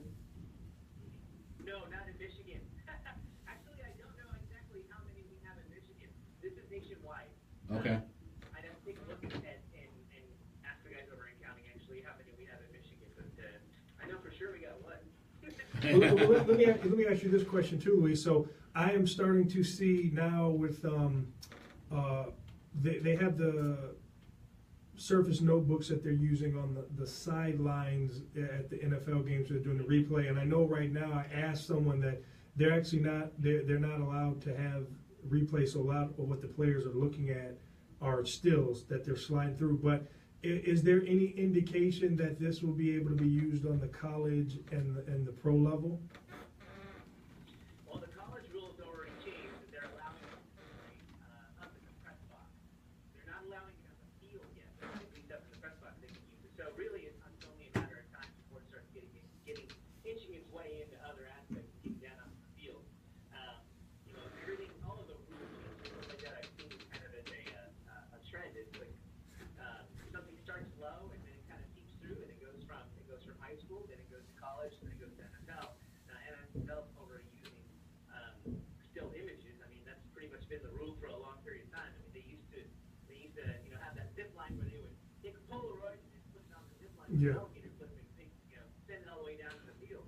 Well, And then now they can use the instant replays. They do instant replays for just for scoring and stuff like that, and if they think something went wrong on the field. But I also heard, just also with that, I also heard that they are allowing them to use the system in, I think I talked to one of your partners before, and when I was first getting it, he was saying that the Lions actually had contacted him about getting the system for practice. So at least, I mean, you do know they are allowed to use it for practice, is that correct? Okay. So what about? Like any other thing, they can use all they want on practice during the game, not yet. And that's obviously coming. College level as well, and we're actually seeing that happen because being able, and actually the feedback from coaching standpoint is the normal run would be you set the lineup, you have a run a play, then you go ahead and you pull the guys out who you're talking to, you make changes, then you have them run the play again. And the feedback I've gotten where it's basically coaching speed, the speed of the practice is double, and the ability to use more players and get more players in during practice is also increased too, because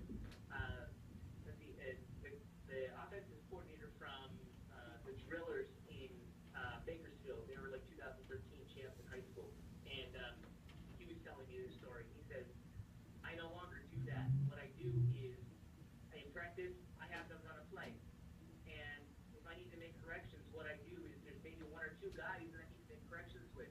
The plays don't stop. I pull them out and I put subs in. Those two guys will come over to me. I'll show them what's going on replay locker, and then I'll sub them back in.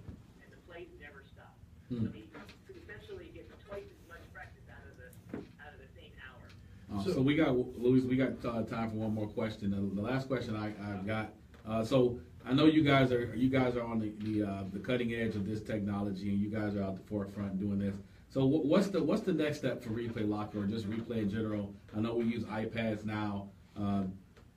Sometimes you can get it on a smart TV as well. But what's the next step that you guys foresee happening? Totally. Next step is being able to give instant replay to the fans and the stands.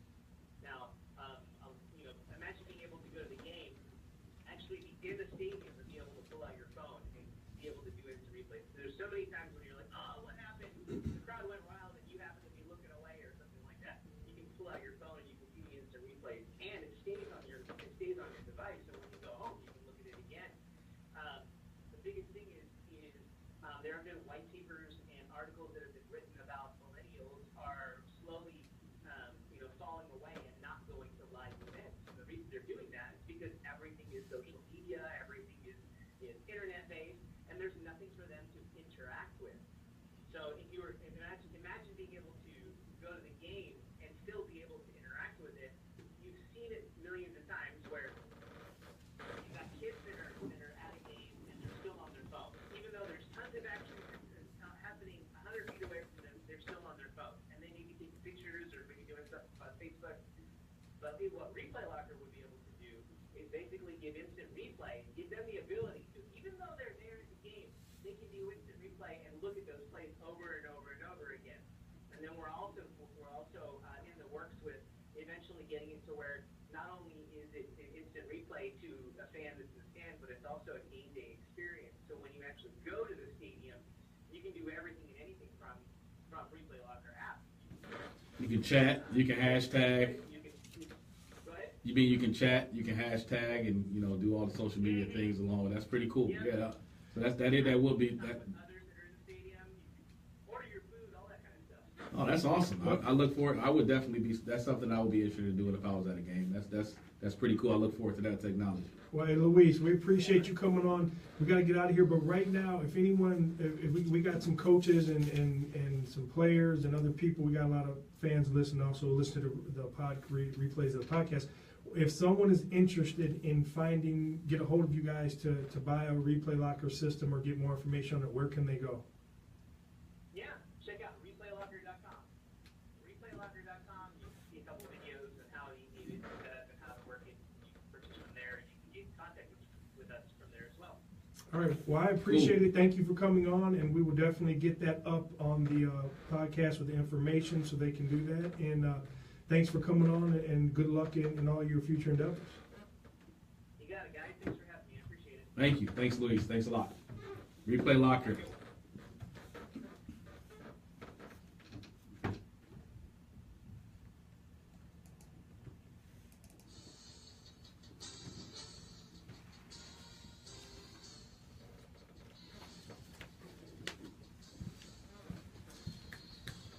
Well, I am not excited about this segment because I had another Stinker. awful week. I did, man, and I got hammered pretty bad. And what's bothering me is I'm doing good in the NFL, I'm doing okay in college, but what I feel is near and dear to me is high school football, and I am not doing very well. So let's get off on this recap. Now, a couple of games I couldn't remember you having, so I'm not gloating as bad, but I didn't do well. So we'll start off with the last week's results. So first game we had Detroit Catholic Central going down and playing Cleveland St. Ignatius. We both picked this and we both said that we thought they were going to get ran, and that's what happened. They lost 38-7. And from what I heard is they got pushed around like nobody's business physically, and now you don't hear that a lot about having to a CC team. So we got that one right, both of us, so little. And I feel good when anytime you can pick against CC and get it right, it's always good. Second game, I was incorrect. I don't remember what you picked. It was Orchard Lake St. Mary's versus UAD. I saw what UAD played a pretty close game with Catholic Central, and they played a tough game against Rice. So I had St. Mary's. I had St. Mary's as well. I had UAD. You had St. Mary's. St. Mary's gave it to them 38-28. And Orchard Lake St. Mary's, I did know that their back was against the wall. They were 0-3. They needed a win, and they did that.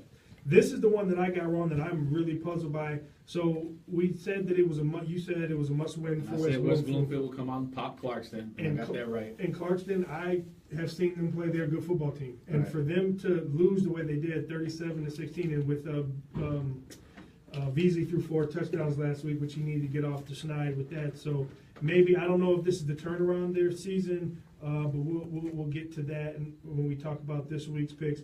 Another one I got wrong, and you got wrong as well.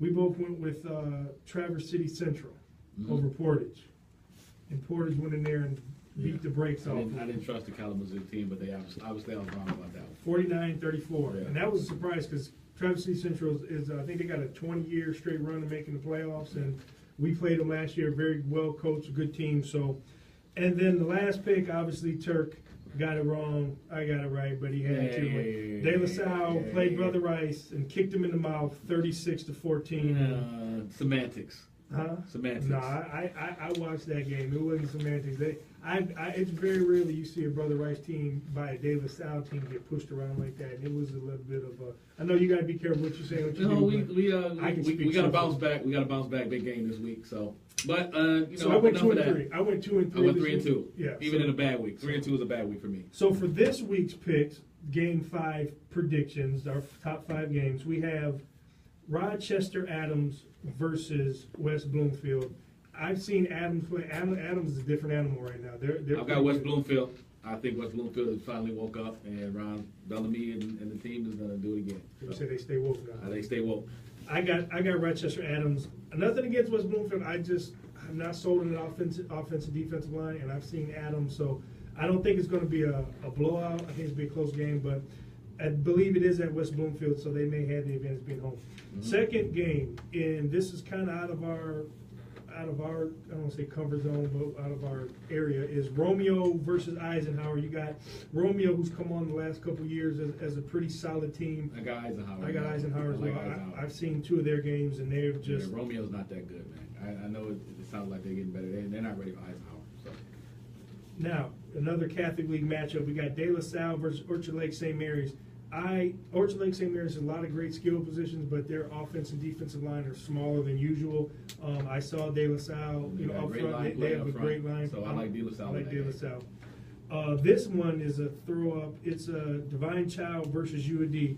Theo Day had a decent week last week. He was 13-19 for 155 and a touchdown, and they cruised to a 28-14 win. They are going against UAD. I think with the play against Brother Rice and St. Mary's and CC, I think that they're just going to – and we had Mr. Elijah Collins in here, and he's a horse. I don't know if – Yeah, UAD, I think UAD is going to win that game. I don't think Divine Child's got enough. They got a couple front-end players, but after that, no. I think UAD's done with all their Central Division games. I think they're going to clean up the rest of the season, maybe with what's the other team down there? Loyola, maybe a little matchup for them. But other than that, I think UAD will clean up the rest of the season. And the last game is one of the biggest games, the oldest running rivalry in the state. This Sunday, it is Brother Rice visiting Catholic Central. With what I saw, both teams are 2-2 right now. It's a must-win for both teams to keep up with De La Salle. It's a little even matchup, but I know Rice has some injuries, and CC, everyone knows what happened. The Brother Rice head coach was let go. He is now over there as a quarterback in another offensive capacity. So this just added a little more smoke to this rivalry. It's going to be hot. I just see and this is my personal opinion, I've watched Brother Rice. They're just not a good football team. They have good players, but they're not as a whole on both sides of the ball, especially on offense. They have a great quarterback, but whatever they got going on over there offensively is not working. So I got CC. I think it'll be a 28-14 game, and I hate doing that because I hate Catholic Central, but I'm here to be objectional, and I got them winning the game. Objectional? No, I got Brother Rice, obviously. Yeah. I watched enough film, and then we learned from our mistakes against De La Salle last week, and I expect a strong performance. Now this isn't your old typical CC team either. They're not looking good. They're not running the wishbone. They're a different team. So everybody's filling each other out, but I think it's gonna be a big crowd. We'll see. So enough of that high school stuff. Oh, I'm sorry. I mean, not enough of that high school stuff. We've got some special guests in the studio today. Rocco. I know you know one of them very well. Very well. So you want to do the introduction? Yeah, I'll introduce.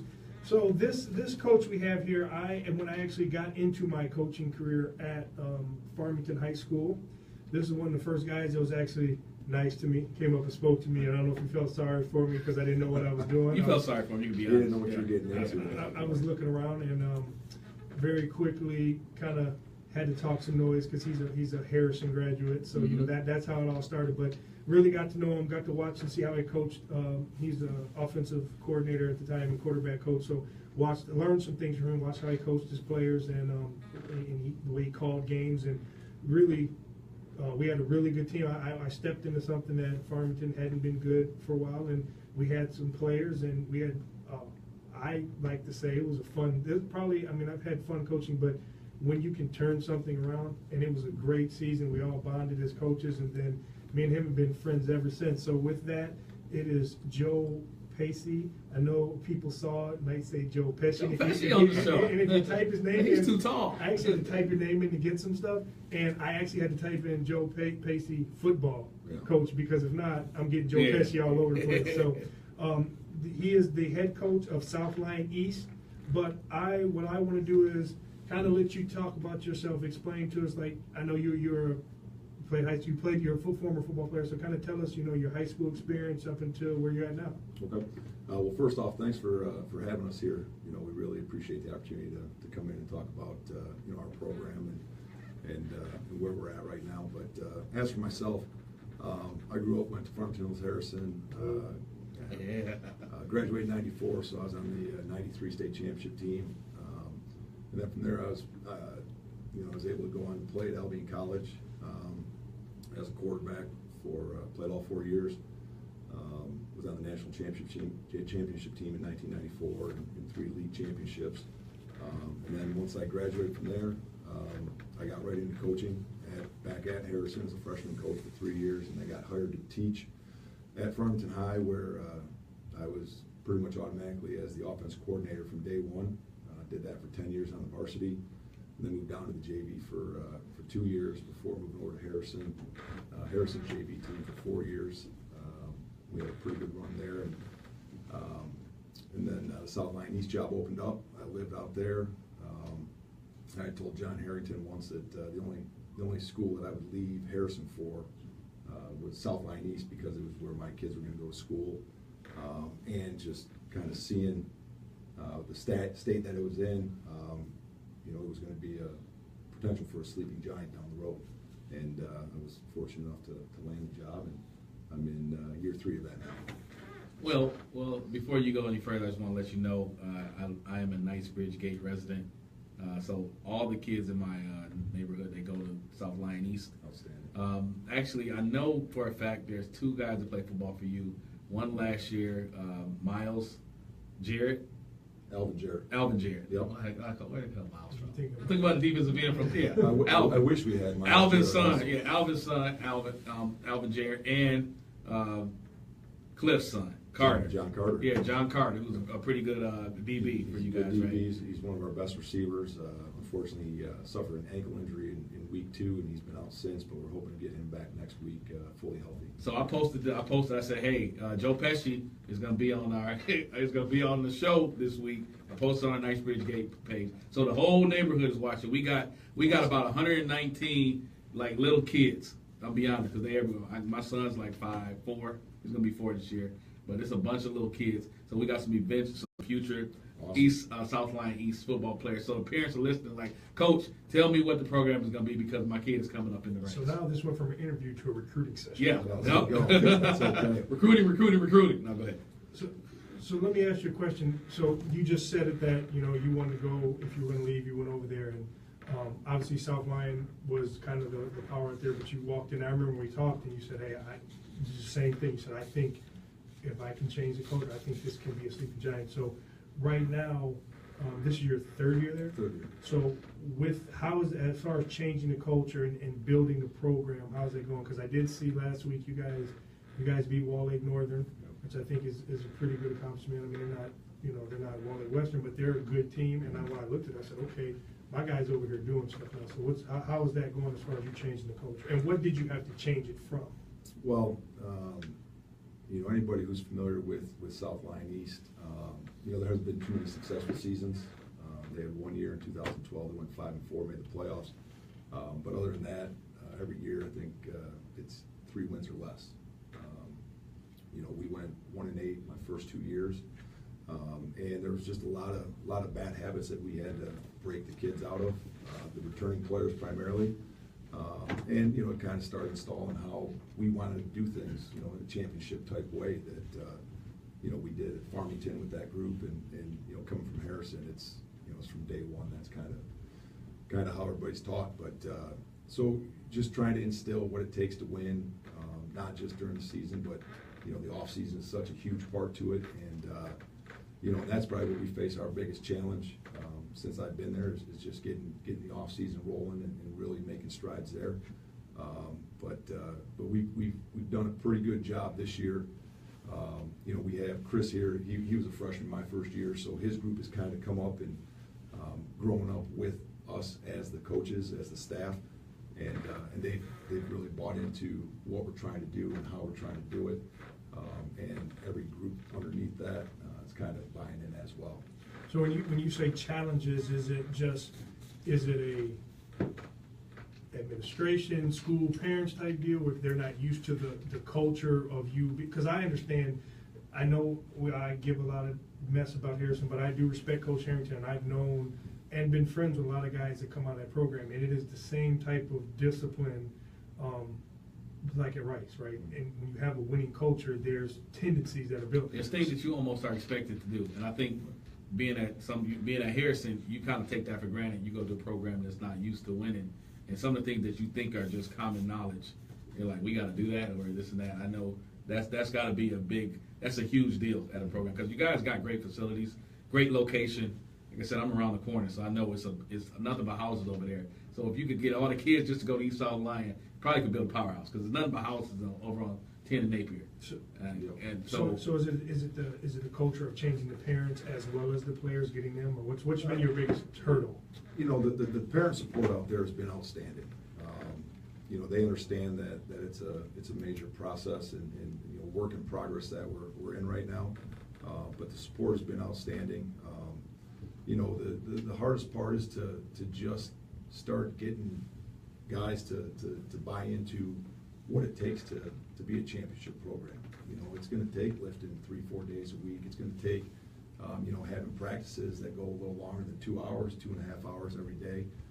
If you got to stay for 3, you got to stay for 3. But it's little things like that we're trying to expose these guys to let them know that all the big schools you take. Harrison, you take CC, you take Rice. I got 2 guys that on my staff that teach at Groves and coach at Groves, and and they're used to 3-hour practices and being there on the field almost till 8 o'clock every night. So just trying to bring that awareness to them that it's not bare minimums anymore. It takes a lot more than just a couple hours to really start building this thing. So you guys are 2-2 through 4 weeks. So that's different than what you've done in previous years. So year 3 now. I know you said that Chris was a freshman when you got there. You can see the big difference because now these guys are buying into the program. So what do you think? This is the season that these guys are. I don't even know who do you play. Who do you guys play? We play Lakeland. Lakeland. Yep. So big game this week. Yes. Big game this week. Is Lakeland also in the KLA? LVC. You guys switch conferences. You guys switch conferences. Yep. You guys switch conferences. Yep. So this is a division game, big game, and a big chance to get over 500, which is huge. So, what do you say? What's your thoughts on the culture change? Have the kids bought in? Are you still in the process? Where are they at as far as that level? They've certainly, the kids have certainly bought in. What has really helped is, from an offensive standpoint, Chris's class has had the same offense and terminology and pretty much the same coaching since freshman year. We were fortunate last year. We ended up having 5 sophomores up on the varsity. Chris started as a sophomore. So the familiarity with the offense has been even better this year. New defense coordinator, so there's a little bit of adjustment still coming with that. But we're getting better in that regard also. getting that first win this year, not in week 8 or 9 like we've done in the past, getting it in week 3 against Dexter, where we were down 12-0, and we came back and won 42-12. There you go. Or maybe it was 13-0, but make believers. everything kind of started to click after halftime, and really we knew that once you get that first win, and kids start believing and really truly believing, because we've been saying from day one this year that we're a pretty good football team, and we're going to have an opportunity to win several games. It's not if we as coaches believe, it's whether or not you as players believe. Yeah. And they start believing when they see the product on the field, and they say, "Oh, this works. This is it right here." Yep. So it happened second half of Dexter, and we played just a phenomenal lights out game last week on the offensive side, and the defense bended but didn't break, and we hung out for a 42-35 win, and we got the guys believing, and they're ready to go. And that's all it takes, you just need 1 or 2 of those games, and guys say, hey, we're all right, because the energy, and also, like you said, you've been telling them, and now they see it, and then that makes them even buy it even harder. So with that, were you happy with? I mean, I know it's out of your control, but were you happy with the conference change? What are your thoughts on that? Yeah, no, I was very, very much for it. The days of having to go against schools with 2,000, 2,200 kids to at the time our 950. You look out against the Northville, and they've got 70 kids on the sideline, and we're barely hanging on with 23. Our numbers still aren't great. We're still the smallest in the Lakes Valley, but we know that in the next few years we're going to start kind of bumping up, and those numbers will hopefully start to level out. We've already been way more competitive against the teams this year than the previous years. So that right there is a win for us. You got 23 on varsity right now? When we dress, we'll have I want to say 24, but we have we've got 5 guys injured, and so it's so it's a lot of Ironman football right now. So guys definitely got to be in shape. They got to play both sides of the offense and defense. Yeah, you definitely got to buy into the program, right? Well, speaking of, one more question before we get to Chris. So with that, right? Because I don't what to get guys to come to South Lyon East. What's the dynamic of the school? What makes it a school where a person when they decide, I like the football coach, I like the team, I like what he's saying tonight. But obviously, a parent wants to know what kind of education or what's going to happen in school. So what are your thoughts on the school? What makes them a good? Why should I send my child there? It's got top-notch academics. Our administration is very supportive in what we're doing. I know they offer quite a few AP classes. I think Chris is in quite a few. And it's academics first, just not for the football program, but for all student athletes. And on top of that, the community is just booming, and there's houses going up everywhere. It's a great place to live, right, Turk? yes. And no, it's just such a great spot that's just growing, and for people to be a part of it, and to just kind of be there kind of at the beginning of this thing and see it all the way through. I've been over in that area 7 years in December, and we almost moved right in front of the school, 10 Mile, Okay. 10 Mile just west of Napier. We ended up at 12 in Napier. But like I said, since I've been there, that whole region is just booming with houses. So you gotta imagine with that many people moving in, school's gonna get more kids to go there, which means more kids are gonna be able to play football and get into the program. And there's some great facilities at East South Lyon. So I expect you guys to eventually get this thing booming in the right direction, and read on the press clippings about state championship runs and playoff runs. So I'm looking forward to it. I know all the people in my neighborhood are excited. I know they post a lot of stuff about charitable events at the school and come to the games and stuff. So neighborhood's really behind you. So they're gonna be happy. It's awesome. Thank you. Yeah, definitely. So speaking of Ironman football, speaking of your players, I know everybody mentioned Chris. We've got Chris Kaminsky here, right? Did I say it right? Welcome to the show, Chris. Pleasure to be here. So through 4 games, Chris has thrown for almost 700 yards and 7 touchdowns, and you've led your team to 2-2. And Coach brought you onto the show, and we wanted to get you on here so you could tell a little about yourself. We were here. You started as a sophomore, which is a big deal as a varsity program. So as the leader, basically as the quarterback, you're the leader of the team, right? That's usually how it works.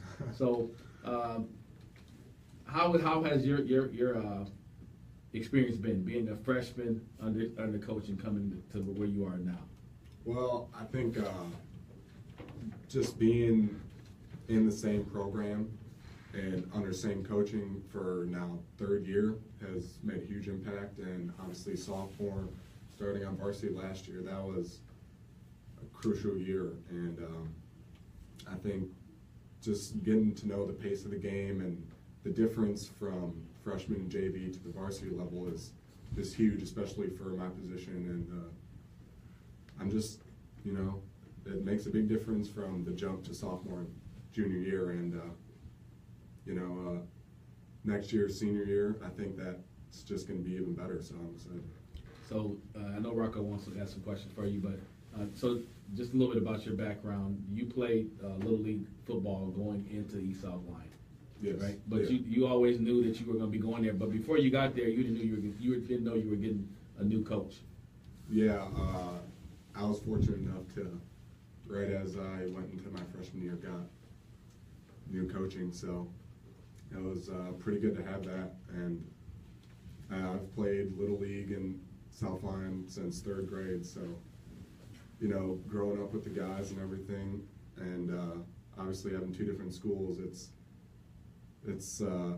creates the rivalry. But I think we got a good team going. That's with good. The guys we have. Okay, that's good. That's good. So what are your personal goals, number one, just for yourself, and then what are your team goals? I'd say personal goals for myself is, obviously, Let me tell you about the show. We don't pull punches. You don't have to be shy. You don't have to give politically correct answers. Just don't cuss. But if you want to say, hey, I want to be the league MVP, tell us what you want, man. just being the best player I can be. I think last year as a sophomore, I didn't play to my full potential, but this year I'm hoping I can do that. And Don't hope. You're either going to do it or you're not. well, I will do it. There you And last year stats. Quarterbacks obviously look at stats, and I think they weren't the best, but this year so far they've been a lot better. And I think a personal goal for me is just improve those and improve leadership in game, and not only in game but in practice. So that's been good so far. And then team goals, obviously in the past record hasn't been too good, but this year I'm hoping I'm believing it's going to be pretty good. So here's what Turk, we had a coach, and he brought this up every week. Those last 2 years, doesn't matter. yeah, Say every year, what's your record last year? It doesn't matter. yeah. This is the new year, new team, new energy. And like you said, the key word you said is believe, right? And so obviously your teammates believe in you because you're a captain, right? And it doesn't just, and I know pace, and I know you're not just going to be, it's just not because you're the quarterback. It's because you've done whatever you've done to this point to show them that you're one of the leaders in this team. So, and that's the thing, they're going to draw their inspiration from you. If you, anytime you're quarterback in the huddle or you're in the sideline, you're talking to your teams, if you believe, and they see it in your eyes, they know. So, with that, being with Coach Pacey now for 3 years, but 2 years on the varsity, what have you learned from him, or what has he taught you so far? Number one, as a young man, just personally, your personal life, and then football-wise, what have you learned from him? I've learned a lot from Coach Pacey. I'd say as a man, quarterback, number one, just being a leader, not only on the field but off the field, and just represent myself in a way that, is, I guess, a way that I'd want to be represented. And on the field, I've learned tons of stuff, whether it's reading defenses or read pass reads and stuff, and just learning the whole system and why we're doing certain things and stuff like that. It's just all makes a difference. So I like that. I like that answer. That's probably the best answer I've heard since we've done these interviews. A quarterback being the leader on and off the field, right? That's a big deal of a coach is instilling that you're just not the quarterback when the whistles blow, but these guys look up to you off the field. So you got to be setting the right example. Because a lot of times kids don't get in trouble when the lights are on. They get in trouble when the lights are off and they're not at the football practice, right? Yeah. So you got to be that leader all the time. And right? I know you must be, as I say, you're not a mental midget, because I know him and I know how, because he was a quarterback just like I was a defensive end, so I was harder on the D lineman than I was on anybody else. And I've seen how he's hard on his quarterbacks because he expects to play. You're the leader, you have to play at a certain level. So I did like that answer. So one last question for you this year here. So right now, saw that one of your goals, you want to play college football. Yeah. Are you, as I know this is your second year in the varsity, so are you talking about anybody recruiting you right now? No, as of right now, no like set offers, but I mean, I've been visiting some schools, getting the feel of campuses and stuff like that. But I've been keeping in touch with certain coaches and stuff like that. But as of right now, no offers. Well, like I said, in a quarterback position is probably the hardest position because there's only one that they take or none every year. But thing is, and I tell the guys that come in here, it doesn't matter the film, right? You're going to talk to the coach and they're going to know you're a stand-up guy. You can just tell how you're sitting here, how you're talking. So just make plays, and it doesn't necessarily mean you got to throw. If you watch the USC game, right? It was back and forth, but when it mattered and they called his number, he made plays. That's what coach was looking for on film. So like you said, last week you guys were down, or the week before you guys were down. That just doesn't happen to come back and then blow a team out. So just keep doing that. Be consistent and make the plays and the reads and the throws that you should be able to make. And you're young still. I guarantee, and I can help you out with some things and what we can talk after the show and everything. But just keep working hard, keep doing what you're doing, keep listening. I say this to everybody, but because I know him, keep listening to him. He will take you and your school and your team where it needs to go. Yeah, you definitely got the size for the quarterback position, and being able to play one more year. I mean, like Rocco said, it's a great responsibility to be a captain, and to be a captain as a junior. I guarantee schools that look at you and they see that this guy was a captain as a junior, along with his ability, they say this guy is a guy that guys look up to, no matter the age, no matter the rank. This must be a guy that doesn't just talk the game, he leads by example. So that's important. That's what a quarterback should be. So now that you're a captain, they're leading on you in junior. You've been through the storm already, being down 13-0. You came back. Every season is going to have this perseverance, even with the rest of the season you got left. And you got to have that same attitude, knowing that the team's got you to count on, and you're going to lead them to the victory, right? Yeah. So we're gonna definitely have to check you out, watch some tape, and come see it. I'm around the corner, so whenever we're not playing, I'm gonna have to go over there and check out my local East South Lion football team. Real quick, if for someone who's like any of the younger listeners or parents listening, where can they reach the school or check out? Do you have website information? Where can they go to check out South Lion East football? Yep, they can. Our website is southlioneastfootball.com, and that has our schedule and everything up on that. We've got the South Lion East football Facebook page. We have I think there's 2 different South Lion East football Twitter handles, and so they can check that out. If they really had to, they can go to the South Lion Community Schools page and navigate their way to South Lion East, and that'll take them to our website. All right, we want to thank you guys for coming in, spending time. I know you had to get out of practice and get over here, so we appreciate that. And also, anyone who, if you missed the interview, we'll have everything posted for you guys, and we'll let you know. And definitely, it's a good. I like this. This has been one of our better. Yeah, I like this young man right here, Chris Kaminsky. Watch out for that name. Awesome. And I told Rocco, I'm definitely putting this on our social media page, as far as our website, but Knightsbridge Gate, which is a big community, about 350 homes. And then what's happening in South Lyon now, because, South Lyon is such a huge community. Novi kids can go to East South Lyon. All the South Lyon kids school, I don't know how the mark where so they go to South Lyon High School or East. But, kids hearing about, who's the coach there, and they start to hear that this guy's got a good program started. And they listen to Chris. They say, hey, I want my kid to go to that school. So if you're out there listening and you're over there in the South Lyon Novi area, and you're looking for a program that's up and coming, they got great facilities, they got a great leader, they got a leader as a coach and a leader as a quarterback, and they're on the up and coming trend. Where's the game at this week? It's at home. It's at home. So we got homecoming this week. Is it Friday night? Tomorrow night. Tomorrow night, 7 p.m. if you're free, come out and see the local team, support them, homecoming, big game versus Lakeview, right? Lakeland. Yeah. Big game versus Lakeland. Has a chance for you guys to go 3-2, which will be the first time in a long time, right? Right. All right. Hey, Okay. appreciate it, guys. Yeah, thank We you. Hey, brought you guys some couple hats here. Oh, too. appreciate it. I'm Appreciate it. I'm liking this, Oh, yeah. this talk show. We got gifts every week. We got some books Yeah, and I'm gonna shirts. put this in Yeah, my. gotta take care Got of some you hats. guys. I like Appreciate it, this. man. East football. Yep, there you go. Okay. All right. Well, just I'm gonna come check. I'm gonna try to get up there tomorrow. I know we got practice because we play Sunday. I might come up there and wear my East football hat. Awesome. Come support. Good deal. Be East. Be East. All right, everyone. Well, thanks again for listening. And I also want to let you know that today's show was brought to you and sponsored by Blaze Contract. Appreciate it, fellas. Appreciate it. Oh yeah, that's- Good job. Hey, keep it up, man. Keep it up. I remember we was at Harrison. Okay. Yeah. I remember. Hey, can you wait for 1 second so we finish up 6'3"? and take some Yeah, pictures? 6'2". Yeah. 6'2". Yeah, absolutely. Good You deal. hold on, man. Check out your tape.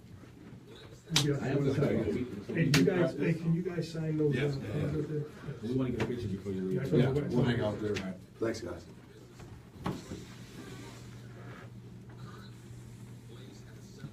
Over. What's that? Over. Oh yeah, that's fine.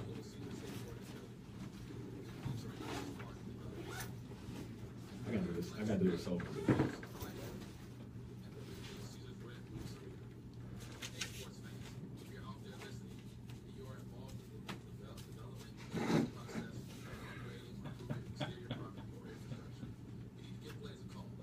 They can provide valuable assistance from the beginning stages all the way to the budgeting, design, and of course, the construction process phases of your project.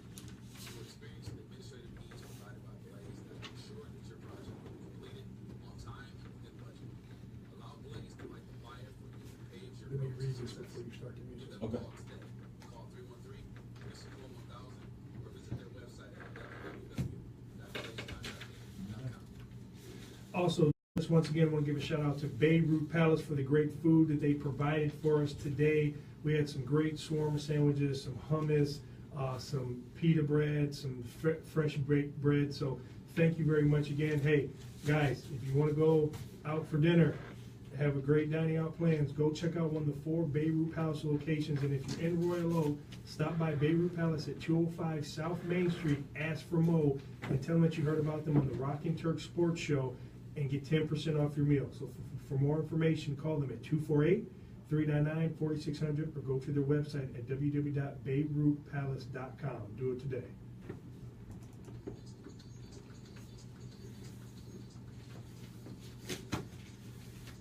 Wow, another great show. That was show number 22. Rocco, we've been doing this for over 6 months. That's amazing right now. But hey, we're still rolling. If you didn't listen to the show, obviously it'll be on the podcast, on SoundCloud, we'll be on iTunes. You can check us out on Twitter at our handle at Rockin' Turk Sports with a Z, or you can check out our Facebook page at the Rockin' Turk Sports Show, the Rockin' Turk Sports Show. Send us a message on Gmail at the Rockin' Turk Sports Show at gmail.com. Definitely you want to tune in today's interviews. I'm really excited about that East South Lion football team. They got great leaders here. You heard the coach, Joe Pacey, and the quarterback, Chris Kaminsky. They're definitely in the right hands. Come check them out tomorrow. They play Lakeland at home, 7 o'clock East South Line football. We also had replay. We had Louise from Replay Locker on. I'm looking forward to that stadium replay. That's going to be huge in the pro and the college game. Stay tuned. We'll be able to do social media and watch replays from our seats in the stands. Hashtag who hit that guy.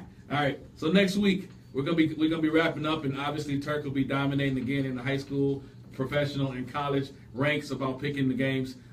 We'll be previewing some big games for Week 5 in the college football scene. We'll be talking about obviously the NFL, what the Lions did against the Atlanta Falcons. Are they contenders and pretenders? I'm still sipping the Kool-Aid no matter what. Rocco's still gonna be the hater. I'll be the fanboy. So what? But we'll definitely have another interview on next week, and we'll post that later on this week in social media. Great show. I really think you guys got to get behind this program. If you're in that South Lyon East area, definitely go check out the game tomorrow. And if you're thinking about sending your kid to South Lyon or CC or any of those other schools in that area, give East South Lyon a call. We'll post their information on our website because they're building a good program over there, and you're going to get a great education too. Rocco, what you got? Just another good show. Thanks everybody for listening. My favorite today was obviously Bum of the Week. Was a lot better, a lot lighter than last week. And also, this show was the greatest because to pay homage to my buddy, I finally played his fight song and he didn't know that it was his fight song. So if you missed it, you gotta listen or watch it on That was pretty Facebook bad. I Live. gotta be honest. That was bad. But the coaches, they're not good. So hey, So that, hey, if I you missed disown it, them. check it out. It's classic. it didn't happen. If it didn't happen on the record, it didn't happen. But they got record, so I'm in trouble. Chill. That is pretty good. I had no clue. I'm sitting here like, what is You that? had no clue. I know I heard it before. That's bad. That'd be that's bad. I might get this on, dude. I might get some calls. We might have to send it to your alumni.